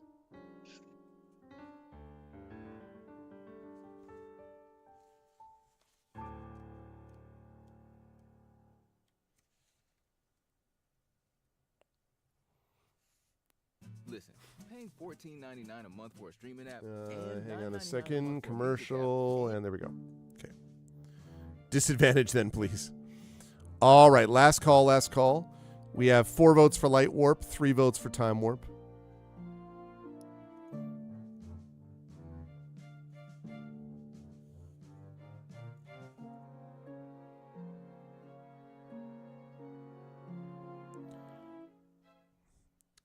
Yeah, exactly. It's just 50-50, and that's the best that we get. Oh, I have a feeling I know. I have a feeling that there was a battle in the blob in our art future chat. Just a boy and his blob. Just a boy and his blob. Aren't you glad you battled this one and his blob? Time warp is for heavy travel, while light warp... I see what you did there. Yes, indeed. Let's go back and eat more of those pesticide strawberries. Okay, going once, going twice. All right. I was stuck in a blob along with Ramir. Yes, I remember that. Oh, geez. Our one sheet dungeon there, 1-page dungeon. Okay. Hope Ramir's doing well. I haven't seen him in a while. Okay, so we are going to continue in Light Warp. Okay. Unfortunately, before you reach Arak, your communicator crackles with the voice of your leader, King Vax. A slight detour, I'm afraid, he says. Another urgent matter is before us. Within your vicinity is a starfire Valug. You must destroy it before its sun homes. That is all. Starfire Valugs, you recall, are elusive fighting ships from the 57th dimension. That's a dimension you don't want to mess with, chat. Like 56th you can get away with, right? And 58th, 59th, those are fine, but 57th, man, those are the worst. They are enormous, Right. immensely powerful, almost invincible, a fearsome armada in one ship. Their purpose is to wage destructive war in the higher planes. They rarely enter the lower dimensions, but when they do, their sole purpose is to Sunhome. In order to drive their massive engines, refurbish draining force shields, and restock with plasma bolts, Valugs plunder enormous quantities of energy from stars, often sucking them dry and leaving barren husks or empty space behind. That sounds great. With a judder, you enter real space in the Calibroi solar system. All right. So, and I actually have a picture of this. Let's see if I can get one here. Is this side quest the book? It sure as hell feels like it. Well, I mean, we're a Sky Lord, right? If we were like a sky peasant or something, we probably wouldn't do all this stuff.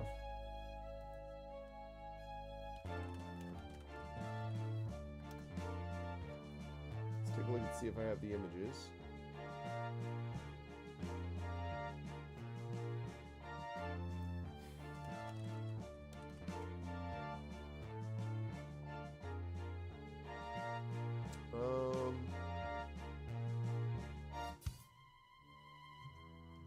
I know why we took the cigars and needed to throw them at the blob. Because cigars are very unhealthy. Right. That's why they killed the blob. And you knew all along that that would be the case.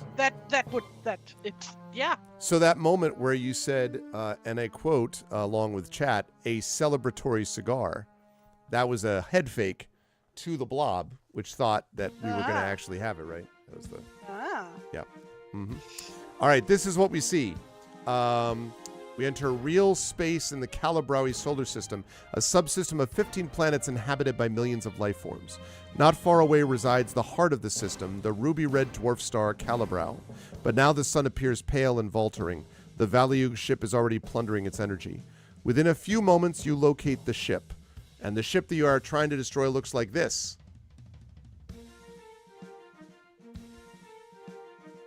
There it is, chat. See it in all its glory.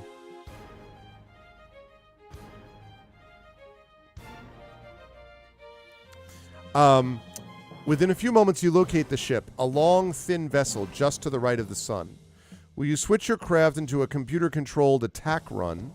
Will you activate additional anti-detector shields, switch off thrusters and glide into attack range, or attempt a computer scan of your enemy? So this one is not a multi-choice one, so let me switch that off. So should we switch craft into a use the force, Luke? Actually, this is not using the not switch. Switch craft. That's that right there is what we're looking for. If you could try Also skip. Okay. So we could do that. We could activate additional anti-detector shields.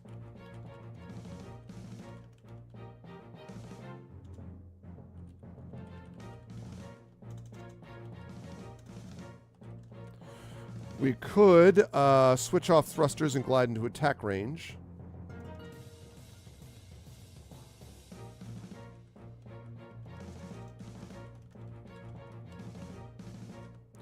Or attempt a computer scan of our enemy.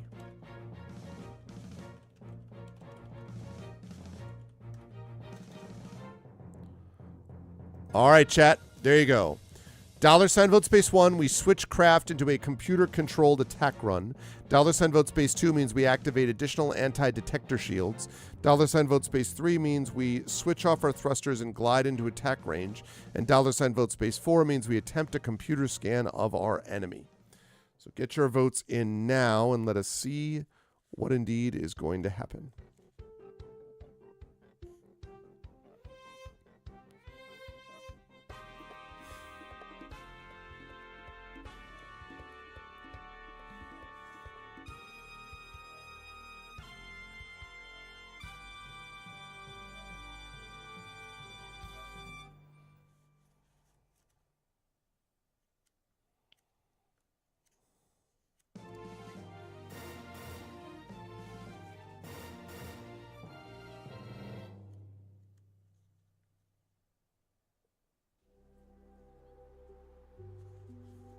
Our world. Celestial Okay. season's tea. If you wait until your headlights burn out, you can lose up to 50 feet of visibility. Switch to Sylvania today. See better tonight. All right, chat does not want to deal with this ship right now, so we're going to it wants to activate additional anti-detector shields, it looks like. Last call, last call.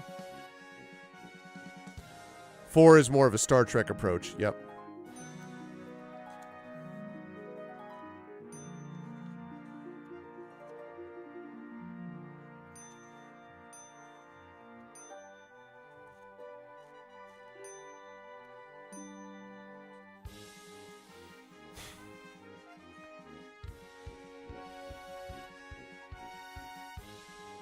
Yeah, I could see that.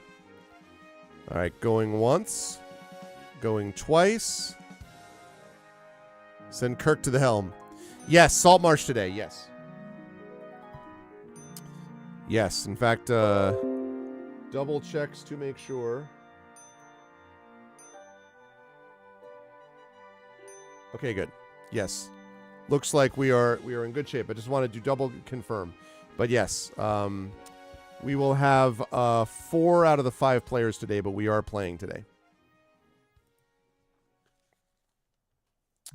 Okay. Right. So... yeah, Saltmarsh has definitely had some changes. We've had a lot of real-life family stuff that has popped in, from people. So it's all legit, but we are playing tonight.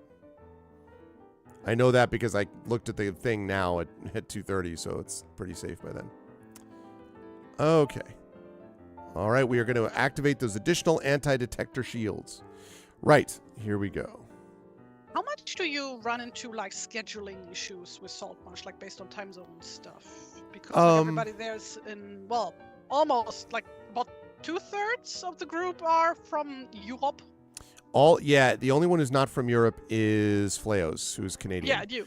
And me, obviously. But but as far as players are and obviously Fleos can only play once in a while anyway, because he teaches during the day, so it doesn't work for him.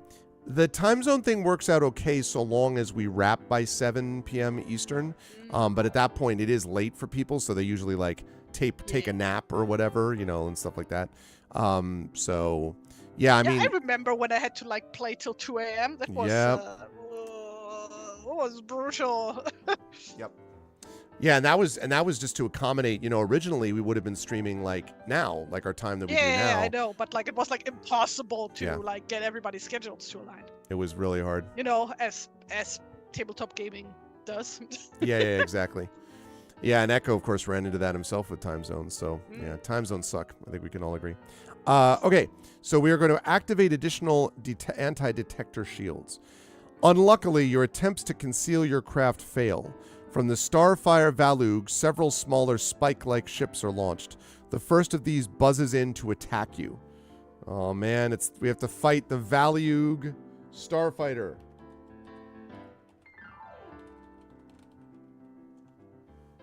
Okay, which has a rating of 5, which means it's not as good as us.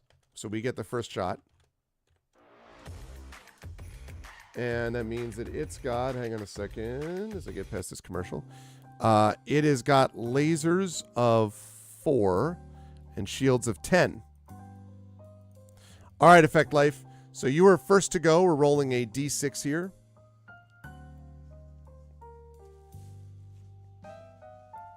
Yeah, I think so. And I'm going to be also, I should say, by the way, chat, that very shortly, I don't know about this week, but probably next week, I'm going to be announcing the next sessions for Expedition for the Mysterious Peaks. That game is going to relaunch in November, and we're going to be dealing with that. And also, we're going to be, and there'll be a couple of changes in personnel there, but we'll talk about that. But that is relaunching in November. Eberron is not actually ever stopped, so we'll continue with that. Saltmarsh, as we said, is getting back on track. And Tari and I, assuming we can defeat the Beowulf curse, will be back next Tuesday with Beowulf. So we will be here like that. Oh, come on, there is no curse. Like, it's like just been like one fucking like bad streak, basically, where it's just like like 3 sessions in a row or something. That's right. Yeah, no, it's not like a very long. We've curse. had worse. Yeah. No, Come on, definitely. We had worse. Yeah, and relaunch only meaning it's continuing the adventure echo, but it is involving a personnel change, so that's all. And as you say, is Grendel's fault. But we will be back with Horror at Harrogate. I'm actually very excited for that. And yes, just a straight D6. Yeah, that's right. There's been one thing after the other. The other thing, too, is that we will be launching soon, I hope in November, we will be launching Star Wars. Just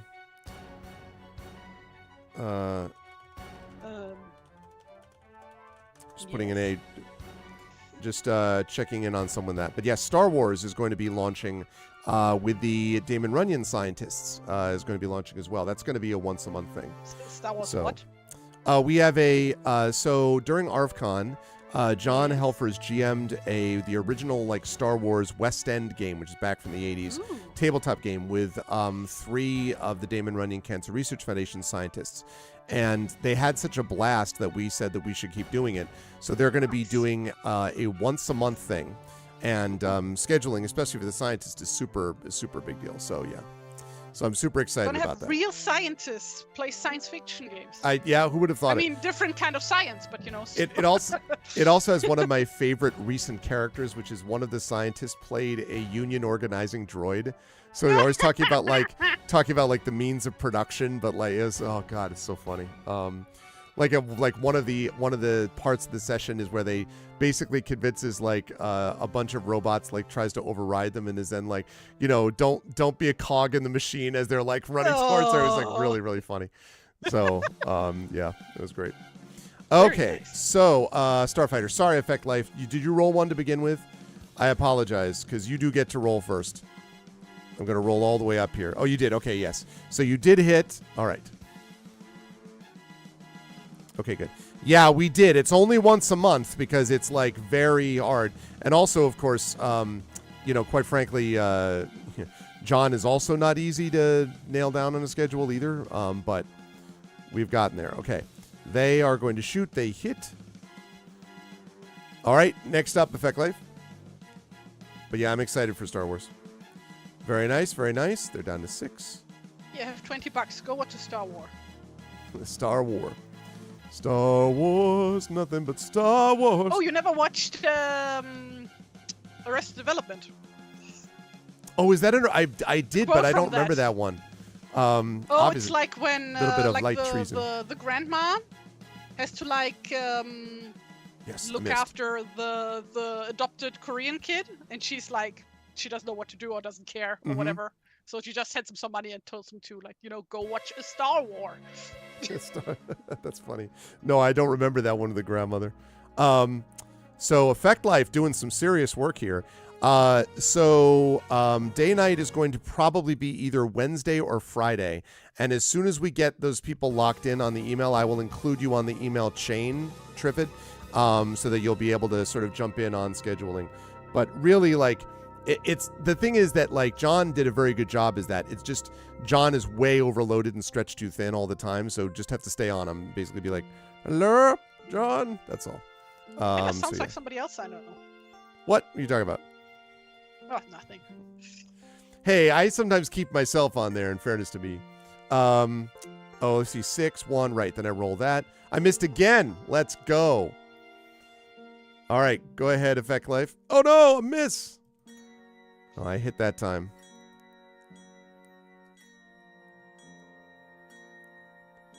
There we go. That one was easy. Actually, Effect Life just dominated in those rolls. Well done. Absolutely no problem whatsoever from Effect Life and those dice rolls. All right. So we have defeated the Starfighter. So if you win, and we did, will you do the following? Should we scan the Starfighter debris for valuables? Yes. Yes. Well, I mean, there's another one out there, in fairness. It's like there's more TIE fighters. It's like this guy's some kind of Star Lord. Okay, do that. Dart towards... Not Dar. Dart towards the Valyug mothership at Mach 6. Mach 6. I like that it just throws out a bunch of, like, constant terms without describing. Like, oh, sure, Mach 6. Light warp, time warp. Okay, sure. Yeah. Operate a computer scan. Now, I know... Can do the parsec. Exactly. Can do the Kessel Runnings. What was it? 6 parsecs? It's 6... Yeah, less than... was it 6 less than 6 parsecs? I don't remember how Or much under it 6 was. parsecs. Under 6 Operate a parsecs. computer scan. Now, chat, that was one that you were all talking about maybe doing a computer scan last time. Or perform... Oh, my God. An eigenvector roll. I love that the soundtrack is playing taps while I'm thinking of that. Perform an eigenvector roll to attack another starfighter from the rear.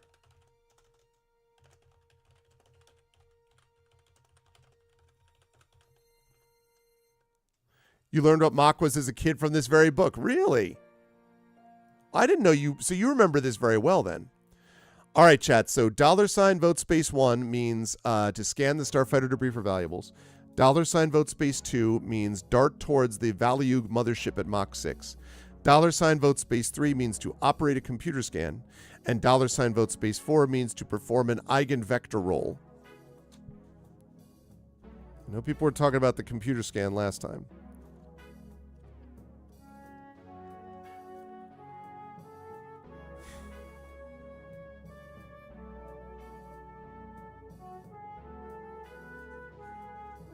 It was very smart of me to not make this guy muscular and to only give him 3 fingers on each hand. Oh, that cuts things down a little bit, yeah. Yeah, because like I have to draw 4 arms, which like adds on, but you know, it kind of But without muscles, so that compensates. helps. Yeah, it's much quicker. Because you know he just had noodly arms with a bunch of spikes, on them. That's fair. Bit of a noodly boy. We'd be fools not to do an eigenvector roll. Okay, fair enough. It's called an Aileron roll. Is it iron? Is it iron? Is the G silent? No, this was like the Star Fox reference because like the barrel roll that they do in I Star remember the barrel roll. Fox is an aileron roll. Apparently, it's like Oh, is one it of really? the oldest game theories videos. Like back when he just started out wow. making those. Like one of those was like explaining. Yeah, no, it's they got it wrong in the game. What was the frog's name? Was it Slippy? Slappy? Slippy Toad. Slippy Toad? Slippy Toad? Slappy Toad? Oh, no, I don't know. Which is how everybody talks. I'm not sure actually ever played Star Fox. Really? Oh, man. Yeah, I played that. Gets ready to date himself in college. Back in the day. All right, so we're going to perform an eigenvector roll. I hope you know what you're doing, chat. All right. I mean, it's very possible that my introduction to the series was in fact Smash Bros. That I Really? had not heard of this series before. Oh, Very interesting. possible. You took a look at it via Nintendo's emulators on my Switch. Star Fox was a fun game. It's very much a rail... It's like a rail shooter. It's a rail flying shooter, but still fun in that way. Luckily, you performed the roll just in time as a spike fighter was about to ram you. Now, wheeling around your new enemy's fuselage, you release a searing laser bolt against the Valyug spike fighter. That's what I always want in my spike fighters. If I have a fighter, I want spikes. Okay, rating is 4, so we are better than it. It has a rating of 4. It has lasers 3 and shields 4, so we are better than it. So, Effect Life, we can roll first. Again, we're trying to roll for a 4 or less. It was about the roll. It was all about the roll. Effect life rolls a 6. Are we up? We do, however, always go back up to 12 on this. So, okay, I rolled a 3. Of course I did. All right, we should still be able to get this without too much trouble. Go ahead, effect life. There you go. I mean, he's only got 2 shields because we're hitting it from behind. So, you know. Things. Stuff. Wow. You don't say. Okay, and then I rolled a 2. Oh, I rolled a 4. Okay, and effect life. Let's see if we can finish this guy off. Nope, not yet. I roll a 4, which is higher than my laser skill, so I do not hit this time. Let's see what I roll. 2. Got it. I roll a 1. You rolled a 1. Well, you would have hit it. But we also hit and defeated the Valiug Spike Fighter. Okay. Now the question is, if we win, and we did, will you launch a lightning ball or approach the Valiug mothership? Or will we skip this commercial? I did that. Okay, so approach the Valiug mothership. Will we perform a victory roll? What the hell? Why would we do perform a victory roll? Isn't that a hairstyle? Victory roll. Or scan No, actually it is. Right? Isn't it called a victory roll? Like that's a that hairstyle? stereotypical 40s hairdo where you have like for women where like you basically have like one big rolled up curl on your head or 2 of them. Oh. Yeah, I think I know the style to which you're referring. I've seen on shows or whatever, but I don't remember it being called the victory roll. That's interesting. Okay, chat. $ vote space 1, we launch a lightning ball. $ vote space 2 means we approach the mothership. $ vote space 3 means perform a victory roll. $ vote space 4, we scan the enemy ship electrically. Yeah. Yeah, now I have to look it up. I'm thinking maybe we want to find out how to actually attack the ship. Like, Skynet. What I love, yeah, that's what it's called. It's called a victory roll. I did not know that. I did not know that. I think of a victory roll when I've had a good day and I get a cinnamon roll. That's a victory roll. True. Oh no, cigars. Oh my god, my only weakness. I can't wait to see the finished face of the blob. It's gonna be great. Oh man. Intel people, Intel. They did encourage simpler hairstyles. Oh, is that why? So it existed because it was like a victory roll. Image. Oh my goodness. Wow, that is quite a link. All right, let's see. Yeah, well, that's just the internet these days. That's a victory roll. I see. Okay. Need to school you on American culture. I did not know that it was called a victory roll. Was fortunately not around during World War II. So, Yeah, do you think I was? yeah, but you're into like heraldry, so like you have knowledge of history. What do you have to do with this? Look, you have knowledge of history. You have given yourself hairstyles. I do know this because of my history nerd. You've given yourself because it hairstyles does include, in the past. like fashion and stuff. Yeah. So. Yeah. Fashion. You've considered fashion probably more than I have. Yes, you know, I am a fascist. You know. Whoops. I mean, that's not what I expected. Oh, there's this brilliant, stupid little like webcomic thingy for like that somebody made for like My Little Pony, because one of the main characters is a fashion designer, and she has a little sister. So the little sister is like doing a thing in school where it's like, hey, what do you want to be when you grow up? It's like, I want to be a fascist like my sister. Oh my god. Wah wah. It's like those letters when kids can't spell properly and they write a letter to Santa and it's addressed to Satan. Dear Yes, Satan. exactly. Yep. Thank you for your letter, child. Okay. So we are going to scan the ship electrically. All right. So we did some awesome badass moves, and then using the scanoscope, You visually locate the Valiug mothership's single weak spot on the port retro vent. Oh, nice. At this moment, your spaceship is struck by a plasma pellet. Reduce your shields by 1 point permanently. Oh, wow. And deduct 2 points from your stamina. A fire is broken out in the aft laser turret. Will you activate the extinguishing spray, operate shadow electronic countermeasures, or perform a complex roll maneuver? All right, so...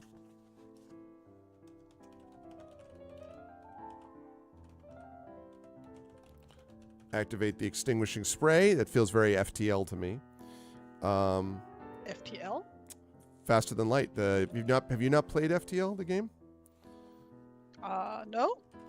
Very fun game. I actually streamed it some time ago, but then the save got corrupted, and nothing Oh, boo. gets me more upset than when I lose something like that. So that was frustrating. But yeah, it's sort of a ship exploration where you have to manage where you send crew. It like shows you a tactical view of your ship, and you have to like send crew to different places, and like you know, and then you like purchase things. It is a roguelike, which generally I don't like, but it's different because I forget the difference between these. One of them completely resets, and then one of them you get better every time.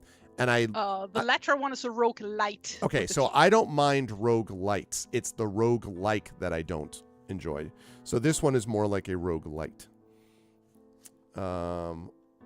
Measures. Or do we perform...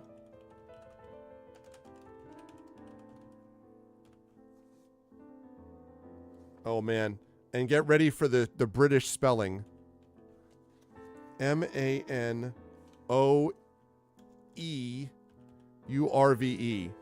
Why the hell would you spell it like that? I know that is how they spell it, except it's VRE. Instead of just maneuver. Because it's French. I mean, it was French. No, this is like, I'm pretty sure that's like identically spelled to the French one. Like, I don't speak French, but... No, I That looks do. very French to me. Yeah, I remember that Triffid for sure. I forget it. It's French. You speak French, don't you? In theory, yes. Theory is a better way to put it. No, I know it is French. It's just ugh. Okay, so $ vote space 1, activate the extinguishing spray. $ vote space 2, operate shadow electronic countermeasures. Or $ vote space 3, perform a complex roll maneuver. That sounds more Russian. Maneuver. No, it's maneuver. It's a complex roll maneuver. You are doing like Ryuvi, vaguely European accent. No, if you do it like this, it's it's more. It's French outrageous accent with terrible. maneuver. It's supposed to be the over-the-top French accent. You sound like a Texan trying to do a French accent. Maneuver. Maneuver. Maneuver. Well, ma'am, I've got to have a maneuver here. FTL is an amazing OST by Ben Prunty. Oh, no, I wasn't. I was talking about. I wasn't talking about the sound. I was talking about the fact about putting out fires. Because, you know, Echo, one of the things you do, because it's asking us if we want to put out the fire on the ship. So one of the FTL things you do sometimes is parts of the ship catch on fire. You have to go send people to put the fire out. Or open the doors to let in so that the oxygen vanishes, which means the fire goes out. But obviously, if you do that when people are in there, well, you got a problem. So That the people also go out. yes, They're really difficult to light back on. they exactly very hard to relight them. Maneuver. It's a maneuver. Yeah. No, I know you played a lot of it. All right, chat. $ vote space 1. Activate the extinguishing spray. We do have a fire on our ship. Just saying. $ vote space 2. Operate a shadow electronic countermeasures. Or $ vote space 3. Perform a complex roll maneuver. You're going to perform a complex roll maneuver while the ship is on fire?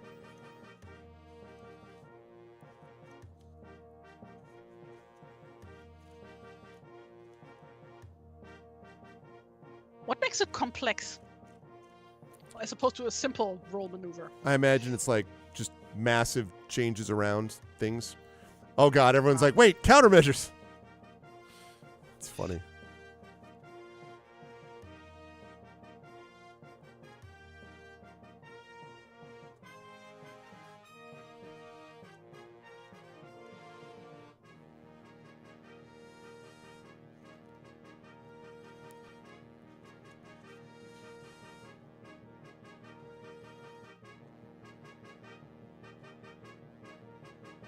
Dun, dun, dun, dun. Dun, dun, dun, dun. What's up, TNS? Standard Spacefire maneuver, stop, drop shields, and roll. Yeah, with any luck, the flow will extinguish the flames. I don't think complex roll maneuver when the ship is on fire is my middle name. Y'all are memeing when we're about to die in space. All right, last call. It's called gallows humor. Well, but this is when we're walking up to the gallows and putting the noose around our neck. We don't have to have this humor. We don't have to face death at the moment. Aren't we always facing death? Always face death. Which is inevitable. What else is there to do in space? There's nothing but us. Yeah, but you don't have to you don't have to. We don't have leap any cigars to smoke. that way. Gregory. Right. That's because we stopped the blob that way. You can't stop the blob. Can't stop the blob. That's how those Let's lyrics dance go, with right? orange blob one more time because we're knobs. Okay. Going once soon. We will be smoking, exactly. Going twice. All right. Shadow electric Okay. countermeasures. Okay, 190. So suddenly a ship appears below. In every respect, it resembles your own craft. It is your shadow produced by the wondrous miracle of technology.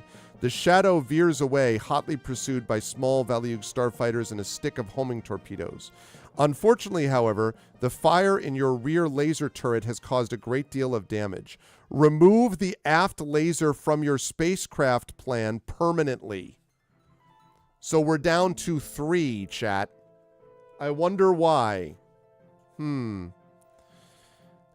Unluckily, you were spotted by a Valued light fighter captain who commences an attack run. Now, the good news is we're tied with ratings, so we get to go first, and his laser thing sucks. So we still have better lasers than him. Imaginary, it's funny. Light fighter, okay. So we're talking about lasers 2, shields 8, and he has a rating of 6, which is equal to us. Okay. All right. So effect life, we get to attack first. So go ahead and attack D6 like what we were doing before. We're looking for now, we have to get a 3 or less. All right. Good start. Okay. He needs a 2 or less, and he misses. So we can fire again. He misses. Congrats on the coming out. He misses. I see what you did there. Okay, effect life misses. My guy, however, hits this time. Okay, so go ahead and fire again, effect life. Pew, pew, pew. 5, we miss again. However, he also misses again. Pew, pew, pew, pew, pew, pew, pew, pew. I have faith in effect life. There we go. Now we hit him. All right, he fires. He hits us this time. All right, we just have to hit him twice more. That's not it. He does not hit. He has lasers of 2, so he does not hit with a 3.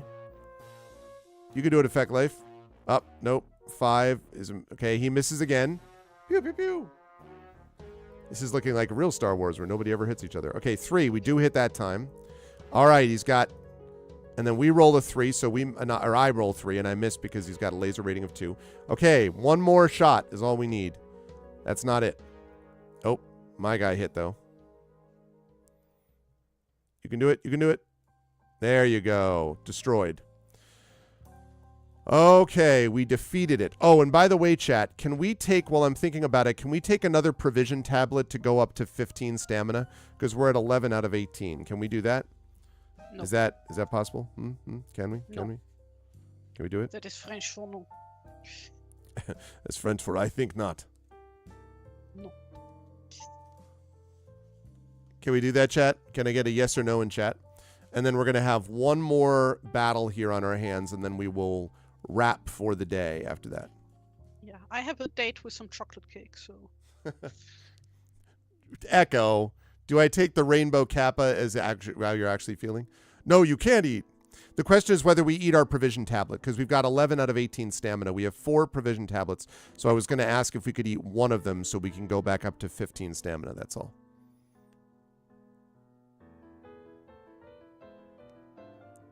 Yeah, exactly.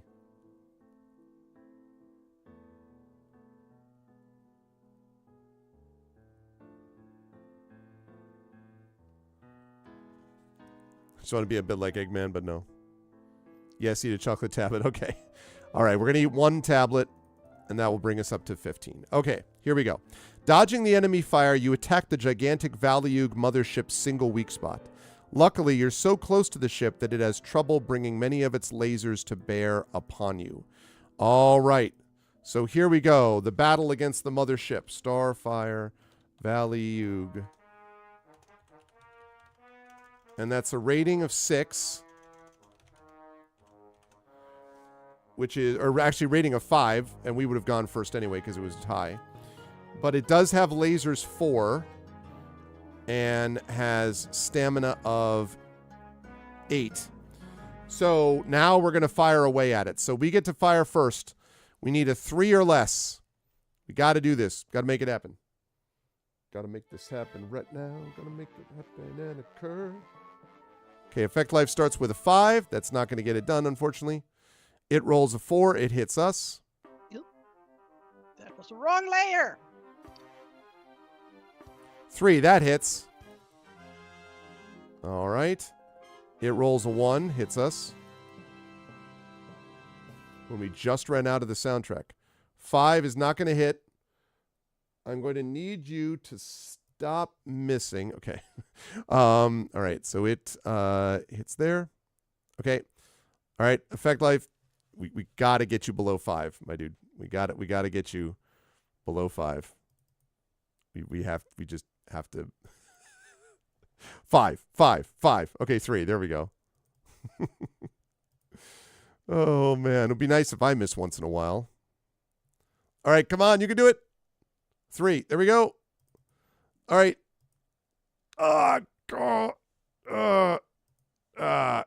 Kaboom. 4 death count. All right, we're going to redo that battle. We are going to redo that battle. Actually, when did I last save? Did I last save it when we were going to... Oh, well, I would have put in a save right before we battled the ship.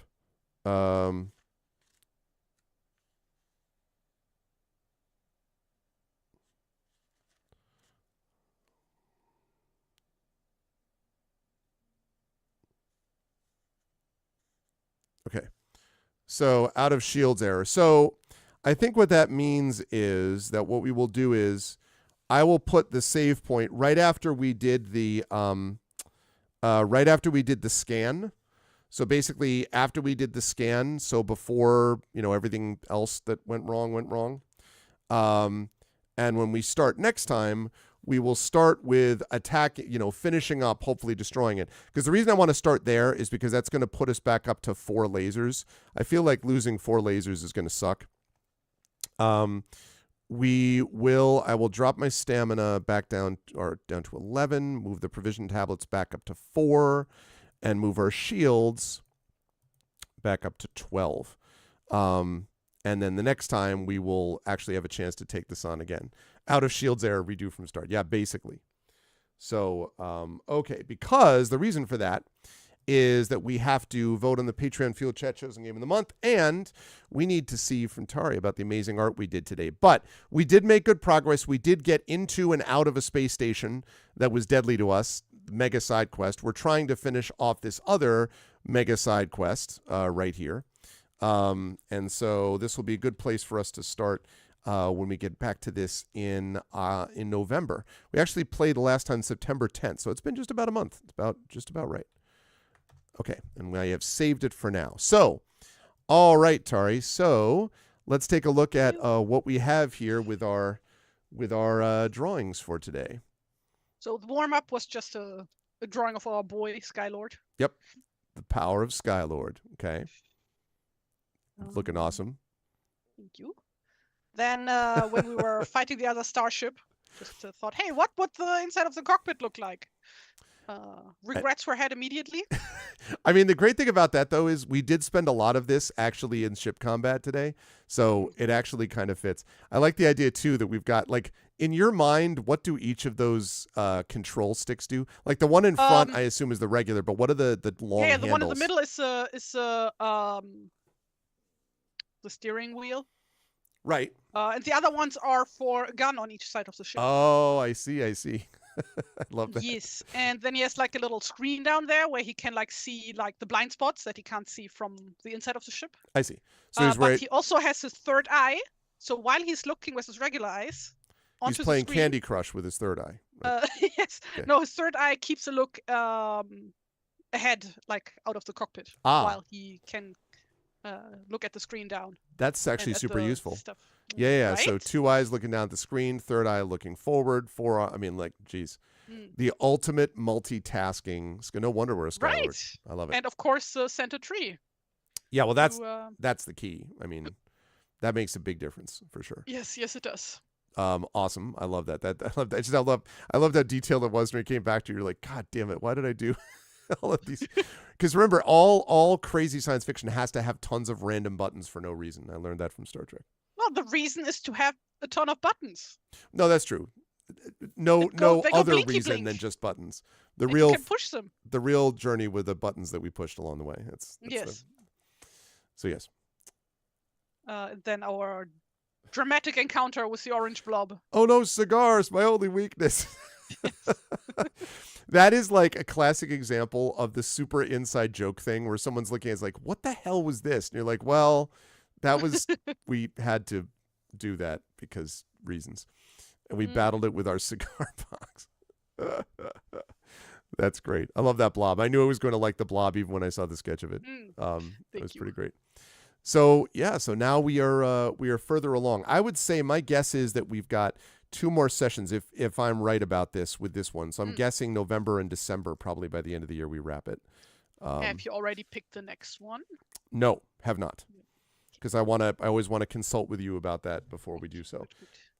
There's another book. I have one more book after this, which will account for the entire order that I placed for like the next 8 or 10 game books. And I stand ready to order more when need be, but I will consult with you first because I don't know, if you'll want to stay with that or do a Lone Wolf or have another idea. So we'll, and then I'm not sure yet. We will see. We'll burn that bridge when we get to it. Yes, exactly. Tari, this was amazing as always. Where can the fine people find you here on these internets? Here on these internets, you can find me on Tumblr and on Blue Sky and on Kara at TariToons. That's my name on everything.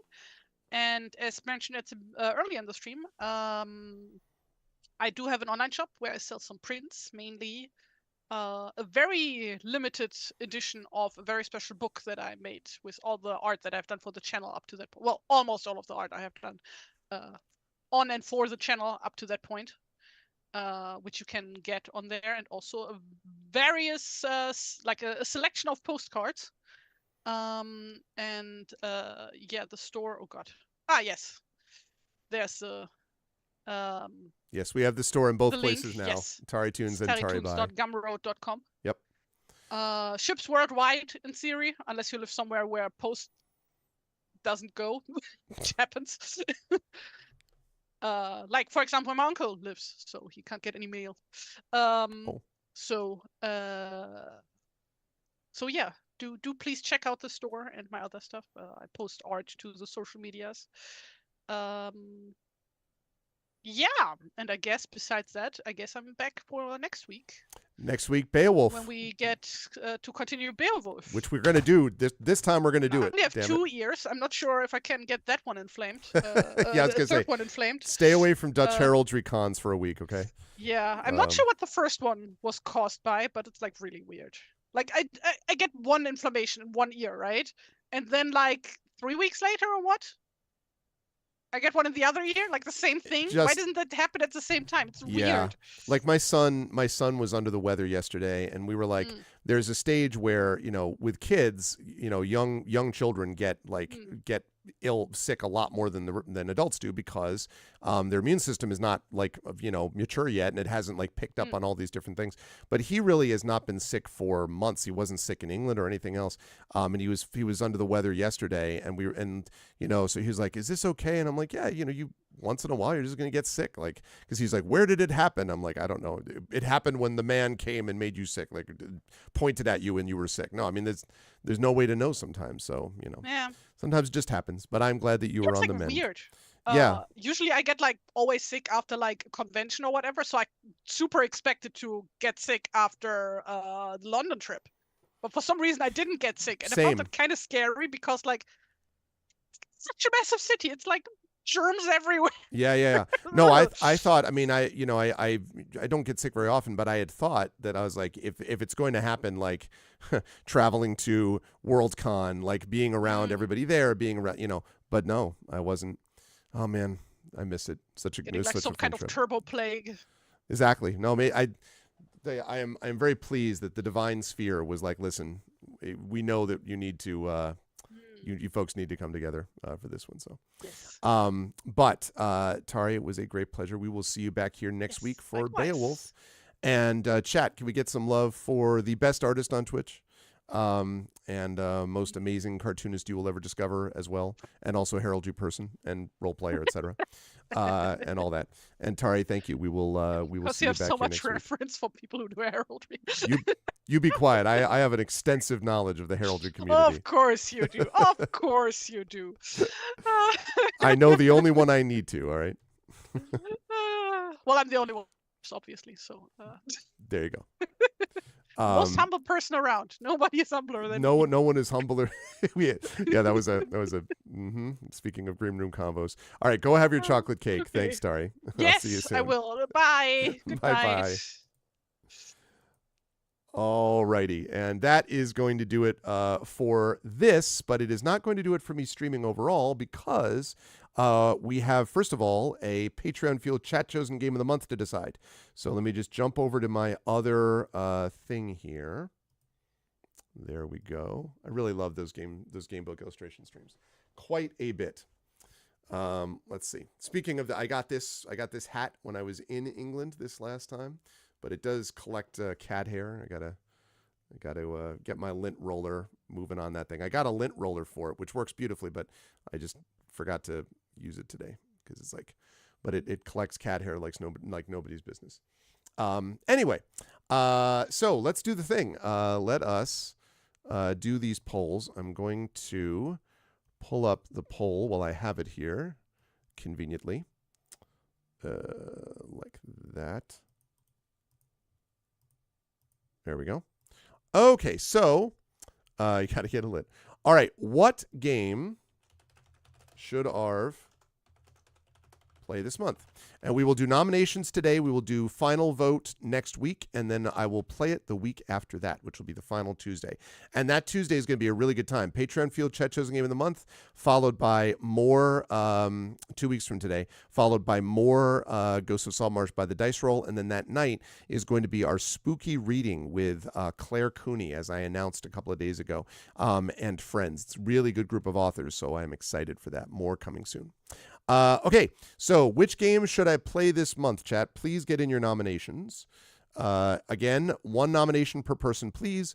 I reserve the right to veto if I don't want to play something or, want to avoid horror games or whatever the case may be. But please get in those nominations. Those nominations.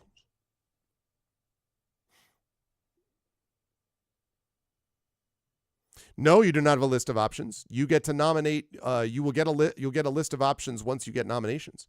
Oh, at least genres? No. Here's what I would say. I am pretty open to a lot of games. I don't like horror. There's nothing wrong with it. I just don't like it. So don't give me scary games. I don't mind spooky. Spooky's okay. Scary, anything with jump scares, not at all. I hate games like that. I don't like point and click games usually. I have a very limited shelf life for point and click games, so not so much that. Obviously, I love RPGs. I love adventure games. I can do shooters sometimes. Platformers, maybe. Depends on the platformer. I had a lot of fun with Shovel Knight. I love the Metroid games. So basically no jump scare horror games are the big ones. Age of Wonders 4. Yes, I remember that Prince Justin wanted that one, which I've never played. So that's fine. Oh, no. There is some point and click that I've gotten along okay with. There was another one that was it not Stranger Things? It was the one that was like Stranger Things from a couple of months ago. That was okay. Baldur's Gate, Little Big Adventure 2. Okay. That's fine. Oh, also on platforms, obviously I can do PC. I can do Retron, which means that I can do like Sega Genesis, NES. I can do Super NES. I can do Game Boy Color, things like that. I can do Intellivision. I can do PlayStation 5. I have one of those. I don't, and I can do Nintendo Switch. I don't have an Xbox, so I can't do anything that's just Xbox. Okay, let's see. Yeah, exactly. Majesty, is that the one, Imaginary? Majesty?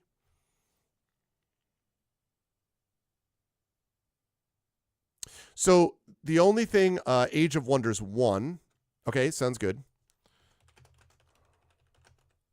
So the only thing I would say is two things. First of all, Wispy, Baldur's Gate 3 I'm going to veto. I just don't feel like playing it. I don't, the whole body horror thing, I know a lot of people love that game. It's just, the problem is that Baldur's Gate part is like right up my alley. Everything else about it, I don't love Larian's writing. I don't love their humor. And the body horror stuff I find disgusting. Mind Flayers are my least favorite D&D creature ever, and the whole game is like very centered on Mind Flayers. It's just not anything about me. It's nothing about the game. I know everyone loves it and all that, and it's fine that you were interested in nominating it. It's just not my bag. Let's see. Now the only other thing I'll say is Darksteel. I'm okay with you nominating one, but you're aware that if there's Age of Wonders 4 and Age of Wonders 1, that might split the vote, right? So just be aware of that. Are you cool with, like, you know what I mean? Like, because I've never played either of them. I just know about them vaguely, and I'm sure they're both on GOG. So sure, you can change your nomination, of course, Wispy, of course.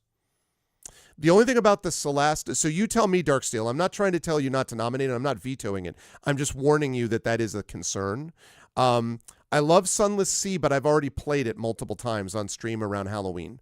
Nothing against Sunless Sea, but I've already done it and played it on stream, so it's not really a I've never tried it before type of thing. As far as Celeste is concerned, Effect Life, I don't mind that choice, but I would remind you that since we're only likely to play this for, like, I'm not going to be playing it long term, and there's nothing against Celeste. You know that I love Celeste, but I have so much going on with the retro stuff with Forgotten Realms, and then over on GOG right now I'm playing Songs of Conquest. So like it's going to be a long time. I already basically did a lot of Celeste.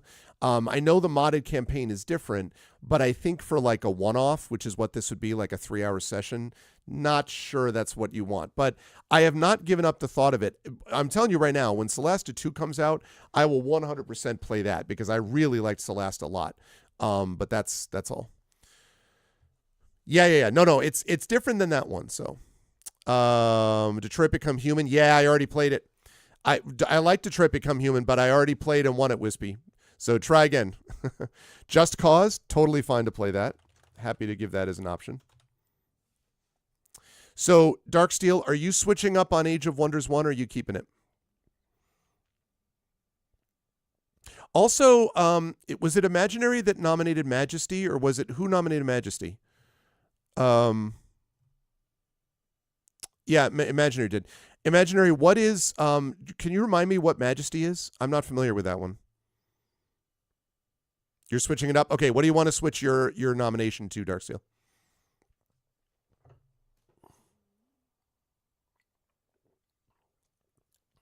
Okay, sorry, Effect Life. Oh, cool. Okay, that sounds good. Fantasy Kingdom Sim. No problem. Tongue in cheek. Oh, yeah, that's cool. That's all good. Okay, so yeah, just the Just the so Darksteel, I'm going to let Darksteel replace Age of Wonders 1. And then we got a good choice. I know about all of these. I have not played Little Big Adventure stuff since I got my PS3. I did play Little Big Adventure, the first one, years and years ago, but I didn't stream it. I think I might even have played that before I was streaming, because I think the first Little Big Adventure came out before 2012, right? I'm pretty sure before I was even streaming is when I played that.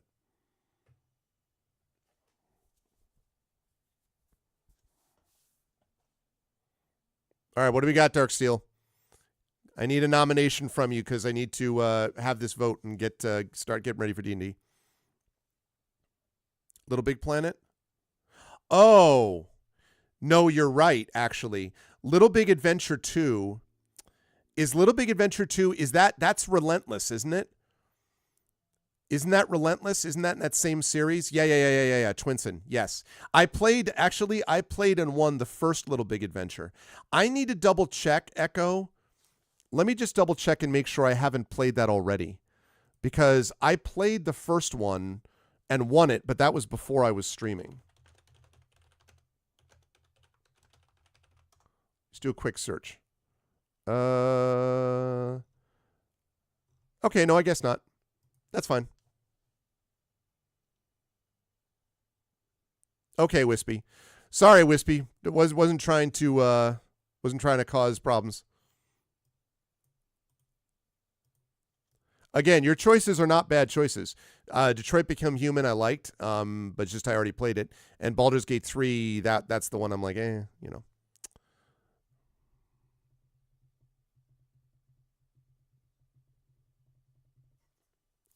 Very good set pieces in Detroit Become Human. Some other things that kind of annoyed me about it, because Cage is not the most nuanced developer of all time. Like, it's battle between him and Kojima for who's the most, like, obvious metaphor giver. But Jagged Alliance. Okay, sure. Sure. That's fine. Okay. So here we go, chat. The top 3 vote getters here.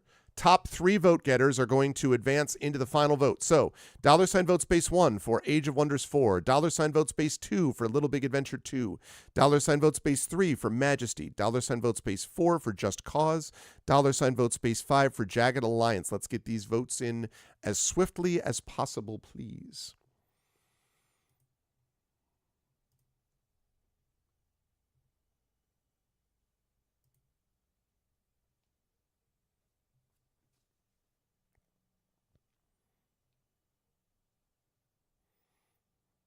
All right.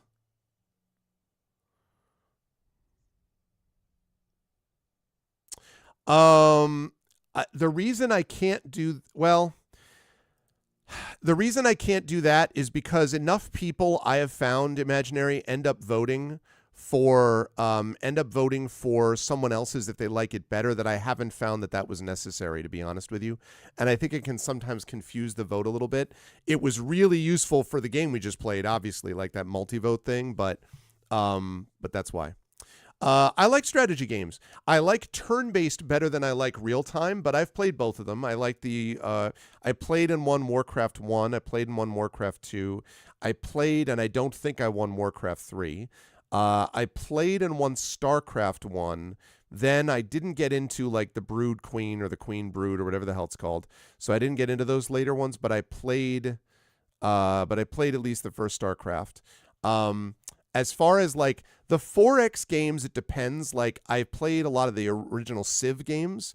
When it got to be 4X, I got a little more like, I didn't like them as much. Warlock I played, and that was okay. They're fine, but in general, I do like I love the Heroes of Might and Magic style games. I've been enjoying Songs of Conquest quite a bit. So yeah. Brood War. Yeah. Mm-hmm. All right, so I'm going to last call this. We have 3 votes for Age of Wonders 4. We have 2 votes for Jagged Alliance. And we have a tie between Little Big Adventure 2 and Majesty. So we will need someone to break that tie. Otherwise, if we get one of those, either Little Big Adventure or Majesty gets one more vote, then it's easy. Then we just do Age of Wonders, Jagged Alliance, and one of those other two. If neither one does, then probably what that means is that we'll just take the top two, because I don't want to have 4 in the finalist list. I'd like to have a maximum of 3. Just do it for your birthday. When is your birthday again, Echo? It's soon, right? Couple weeks? If I'm not mistaken. Go watch a Brood War. Thursday, 1 week after Halloween. All right. You would cause a new tie with Jagged Alliance? Well, no. If you took out of... right, because you did Just Cause already. Well, I mean, you're welcome to get your vote in and make it for Jagged Alliance, and then maybe those are the 2 definitive choices. That's also fine. Usually it's about 50-50 as to whether we have 3 in the final list or 2. So it's all good either way.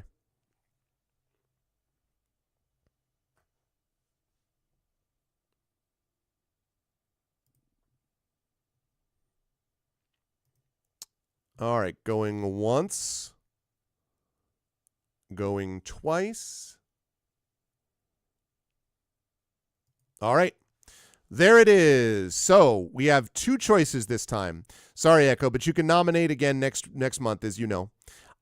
So Age of Wonders 4 and Jagged Alliance. Those are the 2 that we are going to do.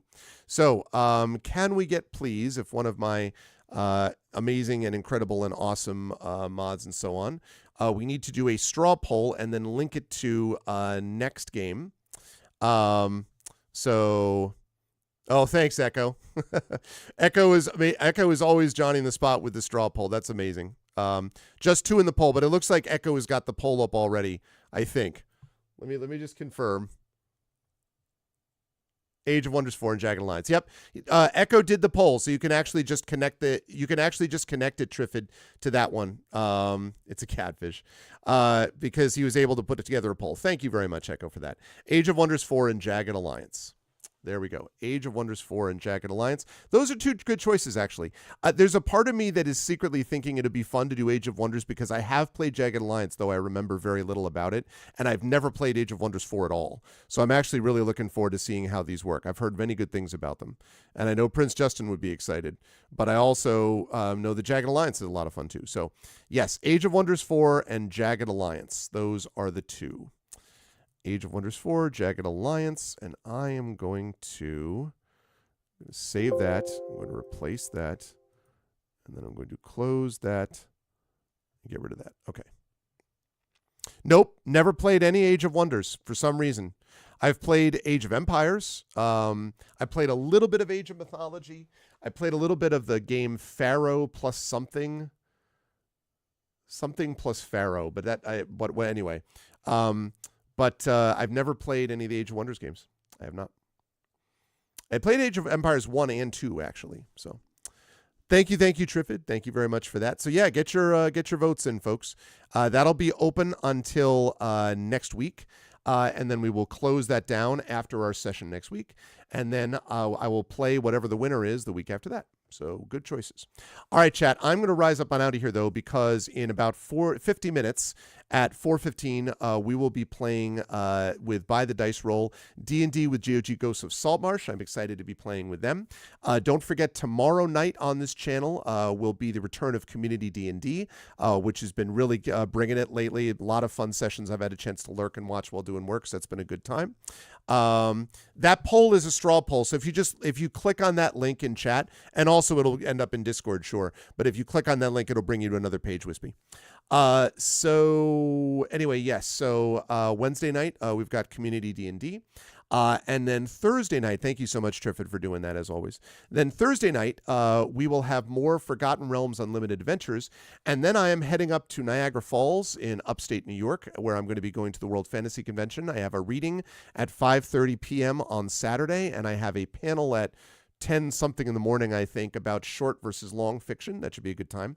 And I will also be on Saturday night streaming live for all of you lovely folks remotely from Niagara Falls the next Eberron session, as I am playing with the amazing and awesome Brandon O'Brien and Marie Bilodeau, who will be there in person, and then we will be remotely bringing in Tren and John and Jen, the other members of the Infinity and Beyond crew for Eberron. So that'll be a good time. And then next week, back to Beowulf and back to Songs of Conquest and all that good stuff as we get ourselves geared up for what is going to be a really fun end of October, followed by CanCon, followed by the month of November, which is going to be a good time, with a lot of cool stuff coming up. So if you like what you saw and heard today, please follow the channel. Please check out our YouTube at !ArvTube. Thank you if you're watching me over on the YouTube channel. Please subscribe there. Discord, !ArvCord. Please join us in between streams there. Twitter, !ArvTweets. Blue Sky, !ArvSky.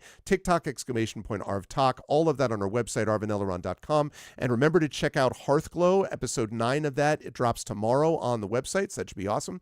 And also don't forget about Gen GMs, my DM show, DMGM tip show that I do with Zach Clay. More short and long videos from that coming soon. Also, we have !ArvTreon is the Patreon, which really supports us here. Really would love to see that number get above 100. We have good stuff there, and I would love to be able to do another Arvanaut Idol competition and a lot of other things, but we have to get that number to a certain level, so we're going to be doing that as well. Oh, sorry, I beg your pardon. 8 drops tomorrow. Yeah, I'm sorry. 7 is already out. 8 drops tomorrow. Sorry. But a new episode is my point from the podcast point of view. So anyway, yes. So where was I? !ArvTreon. Subbing to the channel would be great, so please consider doing that. And of course, don't forget as well about when you're doing subbing and all that stuff to spread the word and let everybody know. You get those emotes and the sub badges to use here, there, and everywhere across Twitch. On the publishing front, !Icarus, my graphic novel from Athos Arts. !Library is my Tales and Tomes, the Forbidden Library. And !Greyshade. That is my Greyshade IP. Currently, Greyshade on sale for 99 cents as part of a BookBub promotion. Sales rank really shot up there yesterday, which was really cool to see. More ratings, more reviews. Apparently, I got another review from Wispy Song, for which I'm most grateful. Please do leave a review if you liked Greyshade, but either way, please join us for more things relating to the Grey Assassin trilogy if you want to read a dark fantasy series. That is over there at Greyshade. You can get Greyshade, Renegade, and Heretic, the 3 books of the Grey Assassin trilogy, from Athos Arts. You can also get the audiobook of Greyshade from our very own Trent Sparks there. And you can pre-order the tabletop role-playing game of Greyshade from Brandon O'Brien, aforementioned Brandon O'Brien, and Alligator Alley Entertainment. So you can get those as well, and that will be super awesome. If you did that, I would appreciate it very much. And last but certainly not least, !BLM, Black Lives Matter, important to affirm and assert the significance and importance of Black lives. !Help Now, the World Health Organization page on suicide prevention. Important to reach out to others when you need help and reach out to others when they need help as well. And !Ukraine, UKRAINE, to help the people of Ukraine as they fight back against an illegal and illegitimate war with bravery and courage, and send the message we will do so for others in a similar situation in the future. Thank you to my awesome mods today, Triffity Mats, and of course, TariToons, best in the business. Thank you to my wonderful Patreon supporters and subscribers, Triffid, Echo, Effect Life, Wispy Song, Big Boss, Darksteel Spork, Flying Enemy, Imaginary Exponent, and TNS Mephiston. And thank you so much to my wonderful viewers. Thank you to Ash, to Betrader, thank you to Black Fury, Darth Sisu, thank you to Emily, who was lurking in the background, I suspect. Thank you to Mr. Jonas, and thank you to T-Bank. Thanks, everyone. I'll see you over on GOG Comms channel in about 45 minutes. 4:15 p.m. for the next session of Ghosts of Saltmarsh from By the Dice Roll, and I'll see you back here on the channel tomorrow night for more community D&D. Until then, everyone, as I always say, please be good to each other. Special thanks today to TariToons, my good friend and amazing cartoonist and artist, as we continue with the power of Sky Lord. Like that. But thank you for that. It was good times. And thank you, chat. I'll see you over on GOG in a bit. Until then, everyone, please be good to each other. Bye for now.